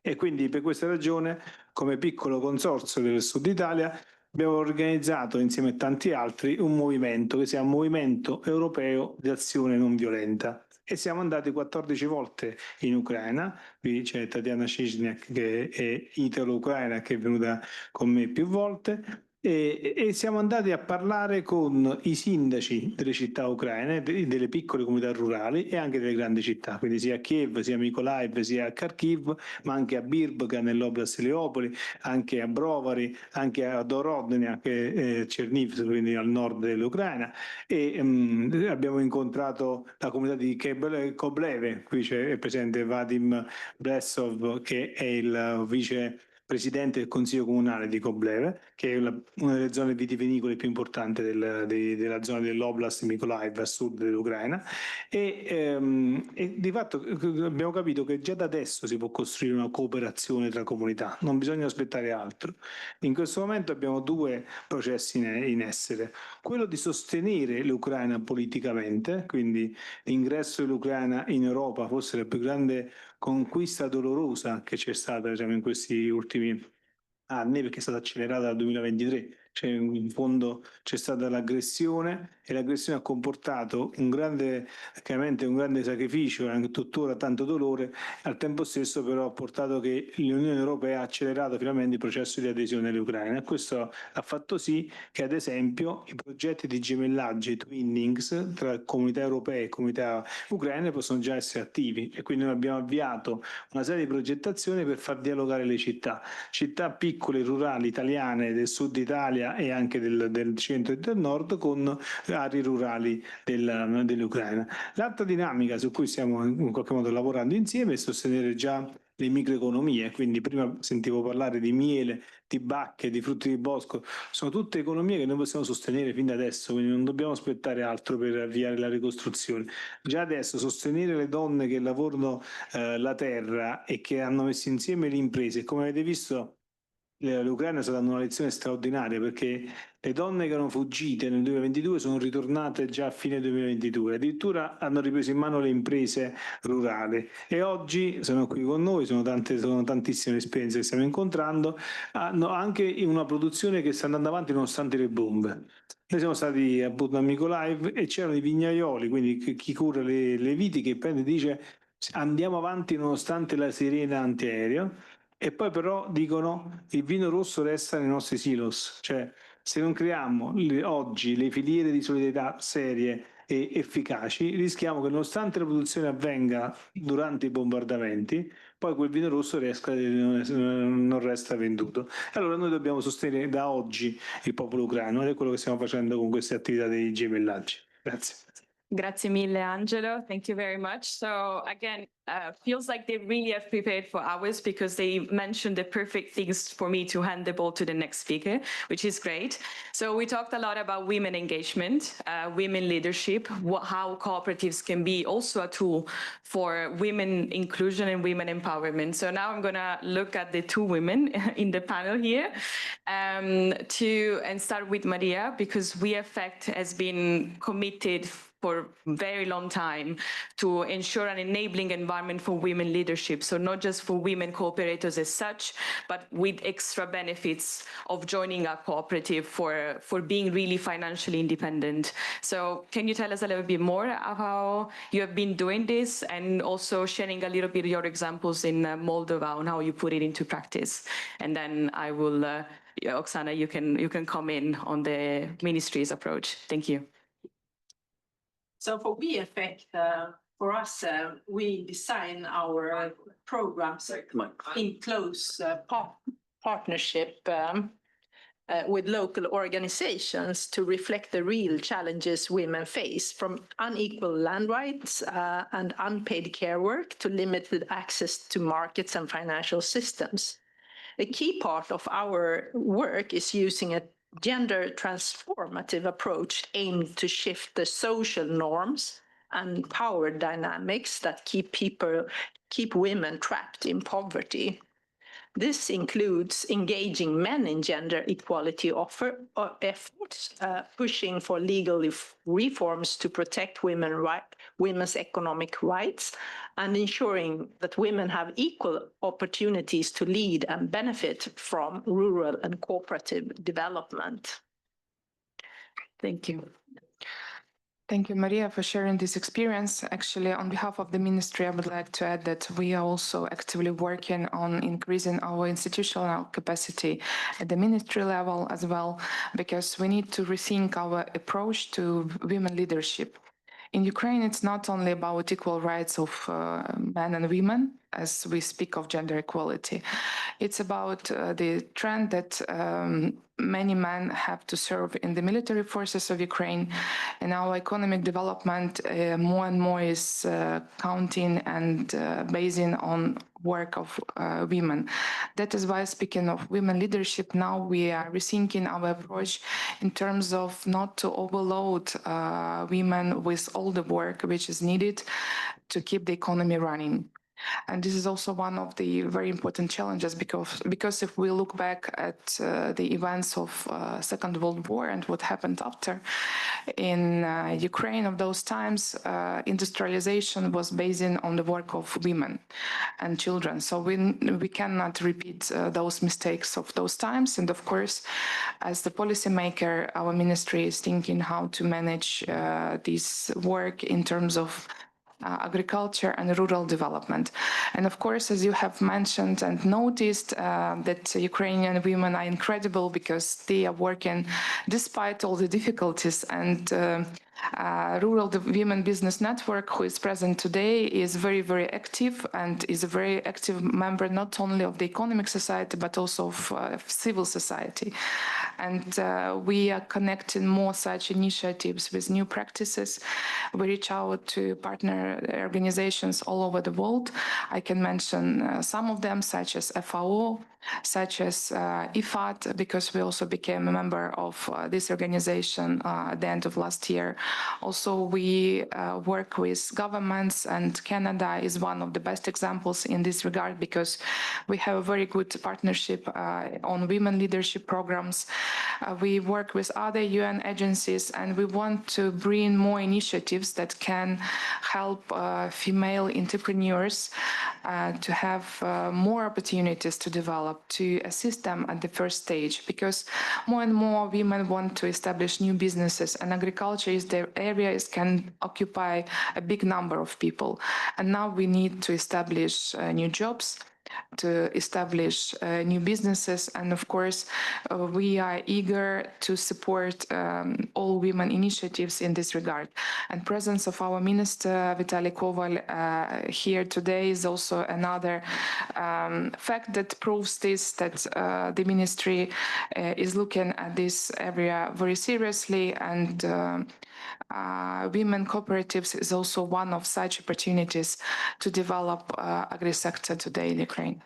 Thank you, Oksana. Just I would like to, based on what you said, to quickly go back to Maria, because you mentioned your approach, so how the Ministry of Agriculture has been active to bring this let's say, this priority even higher up in the agenda and the kind of partners you have been teaming with. And WeEffect has been sharing this approach, for example, when it comes to Moldova, which is another EU candidate country. So it's also a way for us to learn how cooperative development organizations have been facilitating this approach to the EU as well. So could you tell us a little bit more? What kind of activities have you been doing? I think listening to what Oksana told us, I think our experience with the care economy is something that would be interesting, I think, for Ukraine. We focus on the care economy because real gender equality and real development simply isn't possible without it. Women have less time for education, less opportunity for paid work, and fewer chances to lead and influence decisions. That's a major barrier to equality, and it's something that we must change. We work to make care work visible, valued, and more fairly shared. We raise awareness, engage men, and support local organizations that push for better public services like access to child and elderly care. And we make sure that our programs, whether it's housing, agriculture, or cooperatives, consider care responsibilities from the start. For example, by providing childcare to women so that they can attend trainings or take on leadership roles. Thank you for sharing, and I hope that also for us today, this panel and this event will be a good opportunity to restart dialogue and get new cooperative actors on board. To go back to Stoyan, since talking about cooperation and your opinion, which you were mentioning earlier, this was actually drafted already with the Ukraine civil society and some of the actors. So could you tell us a little bit more on the process of consultations, and if I may also, because you mentioned the enlargement process early in 2004, what could you see as challenges, and where would you see opportunities to counter them, given also the diversity of actors that we have today in the panel? Well, being a house of the civil society, actually, for us, the enlargement already happened because we are inviting constantly representatives of the civil society organizations from the candidate countries. And in this particular opinion, we had 3 members of the organized civil society, like Gennady Gzhishkov from the Chamber of Commerce, for example, coming from Ukraine, but also representative of the Organization of Trade Unions of Ukraine. And they've been participating as a member of the study group, because it's important that for us, Ukraine, it's Europe, you know, so it's political decision. It may happen, we don't know when, but those are people that we are dealing on the daily basis, and they're always welcome to the committee, because one day they're going to be part of the European Economic and Social Committee. And I think this is probably the most important message, that we need to build the bridges before the political enlargement, because in this way, farmers are listening to the farmers and they speak the common language. And we have a totally different communication with the farmers organization. I met 14 organizations coming from Ukraine with farmers coming to Brussels.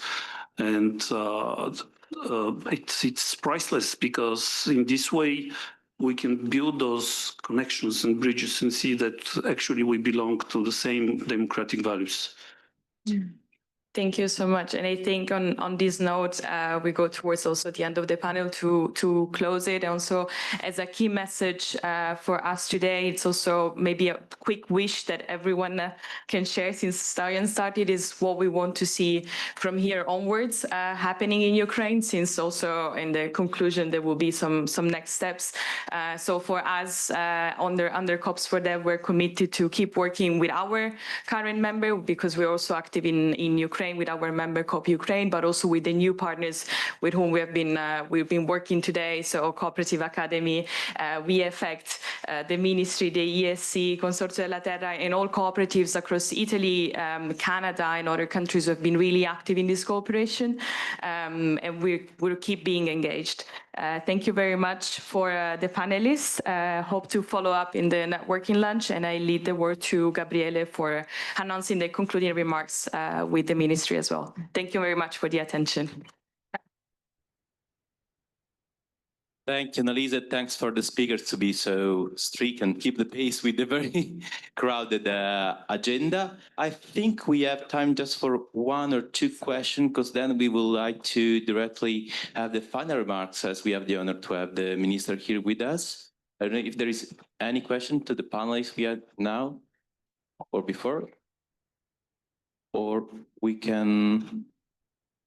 I think we can profit from the presence of Minister right now and kindly asking to come on the stage for the final remarks. Let me just mention that, as it was said, we are already working together. We started together with SOCODEVI to try to put together the contribution that we can give to the Ukraine strategy 2030. We start developing a sort of commitment chart to check how each of us can bring its own contribution and coordinate our contribution to the strategy that the country gave itself for the development of the Ukrainian agricultural sector. And we are going to launch, to open a call to action for other cooperative development organizations. I know there are some colleagues from the rest of the Cooperatives Europe partner, as well as we have Coopermondo here and several other Cooperatives Europe organizations to join our forces for supporting Ukrainian agricultural sector and the role of cooperatives over there. So, Minister Koval, thanks again for being here. I invite you on the stage.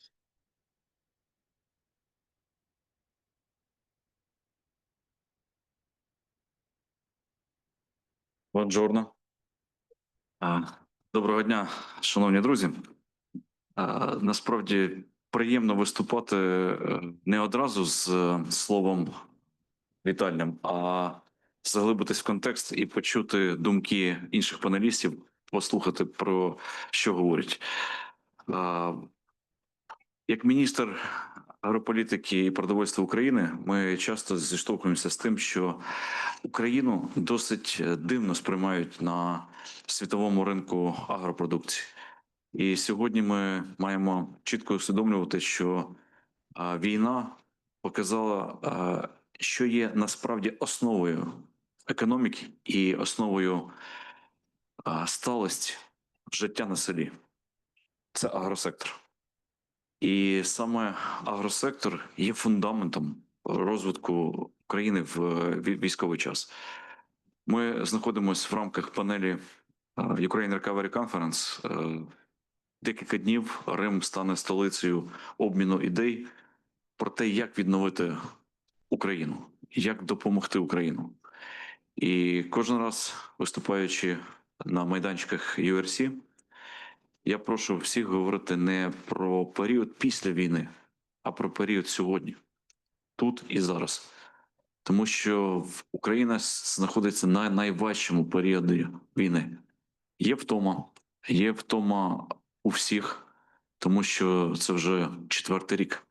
І це широкомасштабне вторгнення, воно руйнує міста, руйнує сільські території, руйнує звичний образ життя. І потрібно знайти внутрішню енергію, рухатись далі. І внутрішня енергія – це об'єднання, це те, що надихає людей. Останні соціологічні дослідження в Україні говорять про те, що надихаються люди від спілкування з близькими. І нація українців пройшла через великі випробування і трансформується і повертається до тих першоджерел об'єднання. Ви знаєте, що кінець 19-20 століття, початок 20 століття були епохою розквіту кооперативного руху на Україні. Декілька об'єднань кооперативних стали прообразом для експорту ідеї кооперативів навіть за океан. Мені було приємно зустрічати канадську делегацію, яка нещодавно приїздила до Києва, і фраза канадських кооперативів, сказана в стінах міністерства, мене надзвичайно вразила. Вони сказали: ми приїхали повернути вам борг, який ми отримали у вигляді знань до кооперації від України на початку ХХ століття. Такі відомі приклади, як Маслосоюз Галичина, як об'єднання молокопереробників на західній частині України, вони були дійсно тим прообразом, який зробив успіх в кооперативному руху. Ми говоримо сьогодні в Римі, де митрополит Андрей Шептицький, один із найбільших сподвижників кооперативного руху, заснував митрополію і заснував штаб-квартиру, назвемо це так, католицької церкви в Римі на кошти, які були зароблені кооперативами. І це був справжній розквіт даного руху. Потім, на жаль, пішла колективізація. І це найбільша травма українського народу, коли спільна власність була підмінена поняттям нічиє, коли колективізація забрала право бути співвласником. І так звані колгоспи, радгоспи, вони вбили взагалі саму суть кооперації. І сьогодні ми чітко розуміємо, що в українців є ментальна травма по відношенню до спільного. І з цим потрібно працювати. І як чоловік, як міністр, я точно знаю, що з цим справляться жінки якомога швидше. Тому що сьогодні ми, як ніхто, розуміємо, що таке стати на місце того, хто пішов до Збройних сил України. Друзі, більше 200 тисяч українських фермерів, аграрів сьогодні змінили плуги на автомат. Сьогодні вони служать в армії, і їхні місця займають жінки, доньки, мами. І сьогодні вони змушені перекваліфікуватися, змушені взяти на себе відповідальність і йти далі. І це дійсно величезна трансформація країни. Це дійсно великий трансформінг того, що відбувається у нас в суспільстві. І я дуже дякую колегам, які піднімають тему кооперації, які діляться досвідом. Я дякую тим кооперативам, які відкриті і хочуть бачити Україну в сім'ї Європи. Хочуть бачити Україну не знекровлену, не тією країною, яка втратила, а та країна, яка пройшла через випробування, відчула руку допомоги і трансформується. Відроджує віру в кооперацію, відроджує віру в гендерну рівність і формує відповіді на нові виклики. Це дуже важливо розуміти. В Європейському Союзі більше 250 тисяч кооперативів. В Україні, на жаль, поки що це десятки дієвих, ефективних, сміливих кооперативів. Але ці кооперативи мають величезну перспективу. І я хочу звернутися до наших колег з Євросоюзу про допомогу в розумінні Євросоюзу України, що ми не загроза, що ми не країна великих агроолігархів, а що ми країна працьовитих людей. Тому що я дуже часто чую ті міфи і ту дезінформацію, яка є про український агросектор в Європі. Я вас здивую, можливо, але найбільші 23 агрохолдинги, про які нам постійно говорять, виробляють всього-навсього 11% продукції агросектору країни. І мільйони людей, якщо бути точним, трохи більше 5 мільйонів людей задіяні в агросекторі. Кожен з них обробляє якусь земельну ділянку. Хтось гектар, хтось 2, хтось 10, хтось 500 і більше. Але це наша природня екосистема, в якій точно є місце кооперації. Тому що недостатність коштів, інвестицій сьогодні говорить про те, що потрібно об'єднуватись для того, щоб стати сильнішим. І саме досвід Євросоюзу, досвід кооперативів успішних, він дуже потрібен нам, Україні. І тих 24 мільйона гектарів землі, які сьогодні обробляють українські аграрії, вони є логічним продовженням європейських земель. І ми йдемо до Європи, ми хочемо бути членом сім'ї, повноправним членом сім'ї і разом творити історію успіху. Не бути загрозою, а бути тими, хто доповнює. Наша частина економіки комплементарно доповнює Євросоюз. Так, ми великий агроекспортер.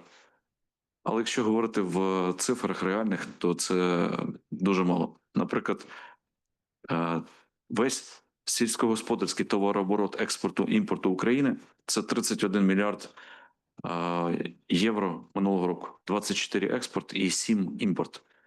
Ми знаходимося в Італії. Італія має товарооборот по агроекспорту імпорту. Знаєте скільки? 134 мільярди. Тобто це в 4 рази більше, ніж в Україні. І це успіх Італії. Це успіх кооперативів Італії. Це успіх асоціацій фермерів Італії, тому що вони вміють об'єднуватися. І у нас з вами ще дуже багато викликів ззовні, щоб ми відчували конкуренцію між собою. Сьогодні прекрасний день, 9 липня. Але сьогодні близько 25 тисяч людей в світі загине від голоду. І це є той виклик, на який нам потрібно з вами реагувати вже сьогодні. Поки ми обмінюємося тезами про квоти, про доступи до ринків, нам важливо допомогти тим, хто страждає. І саме та синергія Євросоюзу і України має дозволити нам подолати такі глобальні катастрофічні виклики, як нестача продовольства, особливо за рахунок військових конфліктів. І ми маємо поставити крапку над питанням, що хліб, зерно ніколи не має бути обмеженим ресурсом, щоб стати засобом шантажу інших країн. Це завжди засіб допомоги іншим країнам. Це завжди про солідарність і це завжди про здатність до спільних дій. Тому впевнений, що Україна разом з Італією, разом з іншими країнами стане сильнішим після Ukraine Recovery Conference, стане більш зрозумілішою один для одного. І саме через ту горизонтальну взаємодію між кооперативами Європи і кооперативами України буде прокладений місток розуміння, щоб ми розуміли один одного і бачили підтримку, синергію і спільний результат, а не загрози. Дякую вам. Грація мілля Італія. Слава Україні.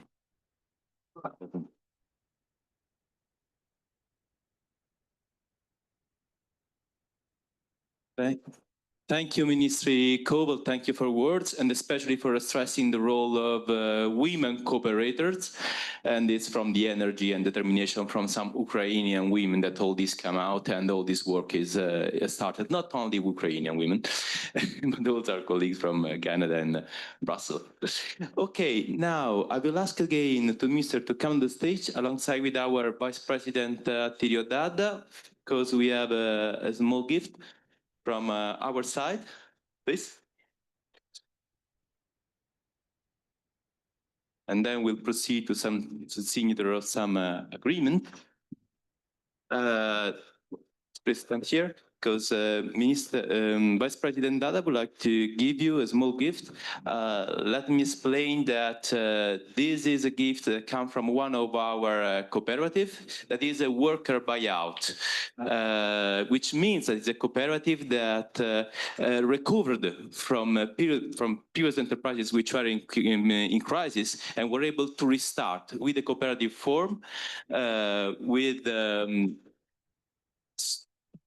restart from the cooperative in the cooperative form stronger and more inclusive than before. Thanks, Vice President. I'd like now to call on stage for the signature of the agreement, the first of the two agreements that we should sign, Sofia Burtak from the Rural Women Network, Business Network, as well as Cooperative Academy, Eri Meki from SOCODEVI, and Maxime from the Dnipro Agricultural Extension Service. Sophia, Sophia, why didn't you want to say a word on the agreement?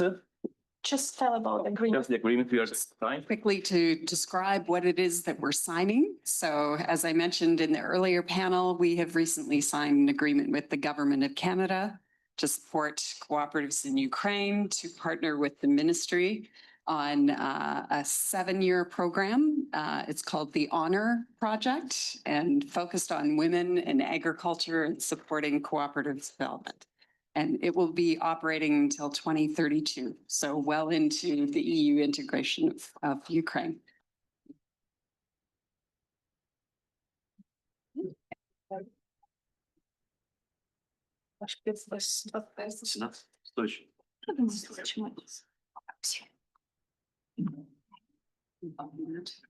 Start from this side.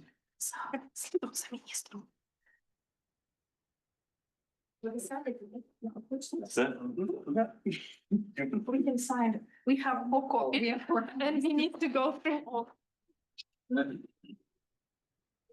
And 1 pen. No, we have 4 pens, but Eden, you can sign as well.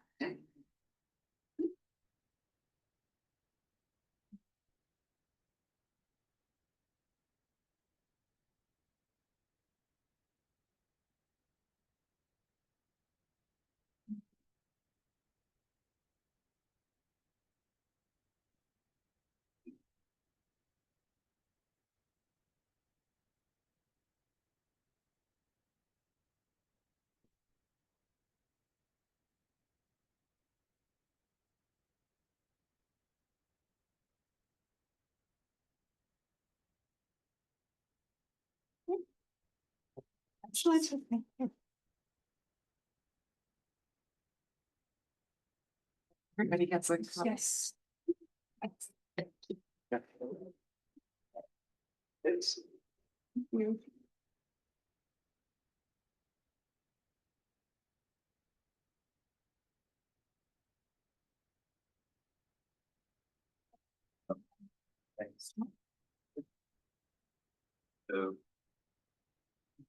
Thanks so much. Before going to the signature of the second memorandum, let me pass back again the word to our Vice President Dada for just a thank and a few words more.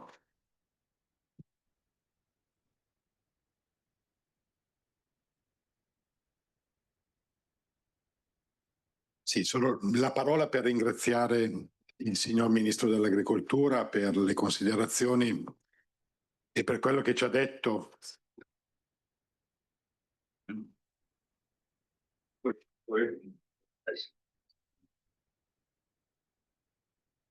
Faccio il cellulare, però.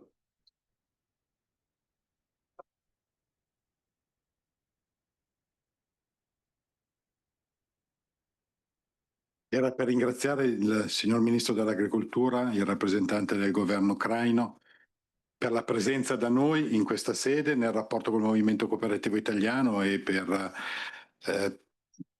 fargli arrivare l'affetto e il sostegno che il popolo italiano ha verso il popolo ucraino. E per ricordargli che il movimento cooperativo, come abbiamo detto in apertura, è quel movimento che cerca di mettere insieme, senza aspettare istituzioni, diplomazie, militari, ma cerca di mettere insieme quello che le persone libere, uomini e donne, riescono a fare ormai da 140 anni in questa parte del mondo, in Europa. Stiamo lavoriamo, abbiamo buoni rapporti con il movimento cooperativo di consumo agricolo dell'Ucraina, ci siamo conosciuti, ad esempio io la prima volta che ho conosciuto il movimento ucraino l'ho conosciuto nell'assemblea dell'ICA a Siviglia, dove abbiamo votato un documento sulla partita che riguardava la guerra, ma la cosa importante è dire che è vero, oggi il problema è l'aumento dei bombardamenti, l'aumento dei morti, il fatto che siamo ancora davanti a una guerra e che tutti auspichiamo che questa finisca nel più breve tempo possibile, ma che tutti anche siamo convinti che in questa fase bisogna difendersi. Detto questo, siamo uomini, donne di pace, quindi lavoriamo comunque non tanto per la ricostruzione, ma per cominciare a mettere insieme mattone dopo mattone tutto quello che ci può far pensare a un futuro migliore e soprattutto a un po' di bellezza, un po' di sorriso, e questo era il motivo anche per il quale abbiamo pensato di mettere dei piatti, di lavorare sulla ceramica, sulla creatività, di mettere insieme la cooperazione, perché anche per noi è un concetto di storia e di bellezza. E lo facciamo col cuore, lo facciamo ringraziando il ministro di essere stato con noi e tutto il governo ucraino e il rapporto che stiamo costruendo con le cooperative. Volevo anche omaggiare alla viceministra, alla nostra signora viceministra, il secondo piatto proprio per ricordare anche il tema del ricordo di questa riunione e del ricordo anche del fatto che il movimento cooperativo italiano e dell'Ucraina lavora insieme. Prego.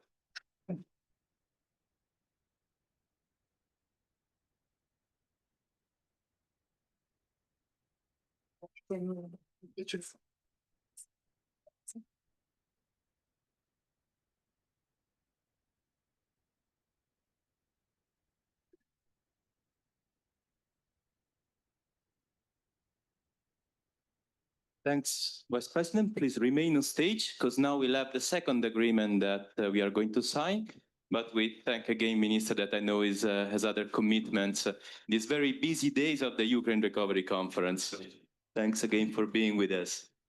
We are now going to sign the second agreement. In this case, it will be the agreement between Legacoop and the Cooperative Academy. So I call on stage back again Sofia Burtak, this time as Coop Academy. Agreement aimed at collaborating for the future steps, supporting cooperatives in Ukraine. So you can proceed to the signature.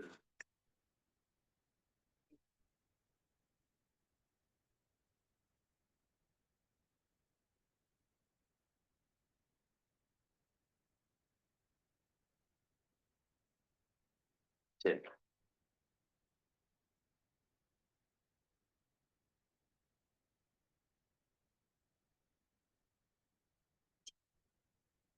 Okay. We arrived to the end of our journey. Thanks again, Vice Minister and Sofia. We came to the end of our journey. If there are any question or point from the floor, we can still a few minutes to pick them. Otherwise, we'll then have a light lunch here in the hall, and it will be a precious moment for networking, deepening our the matching between our organizations. Okay, I think it's really time for the light lunch, especially because the next 2 days we'll be so busy with the Ukraine Recovery Conference. Thanks again, everybody. Thank you. Thank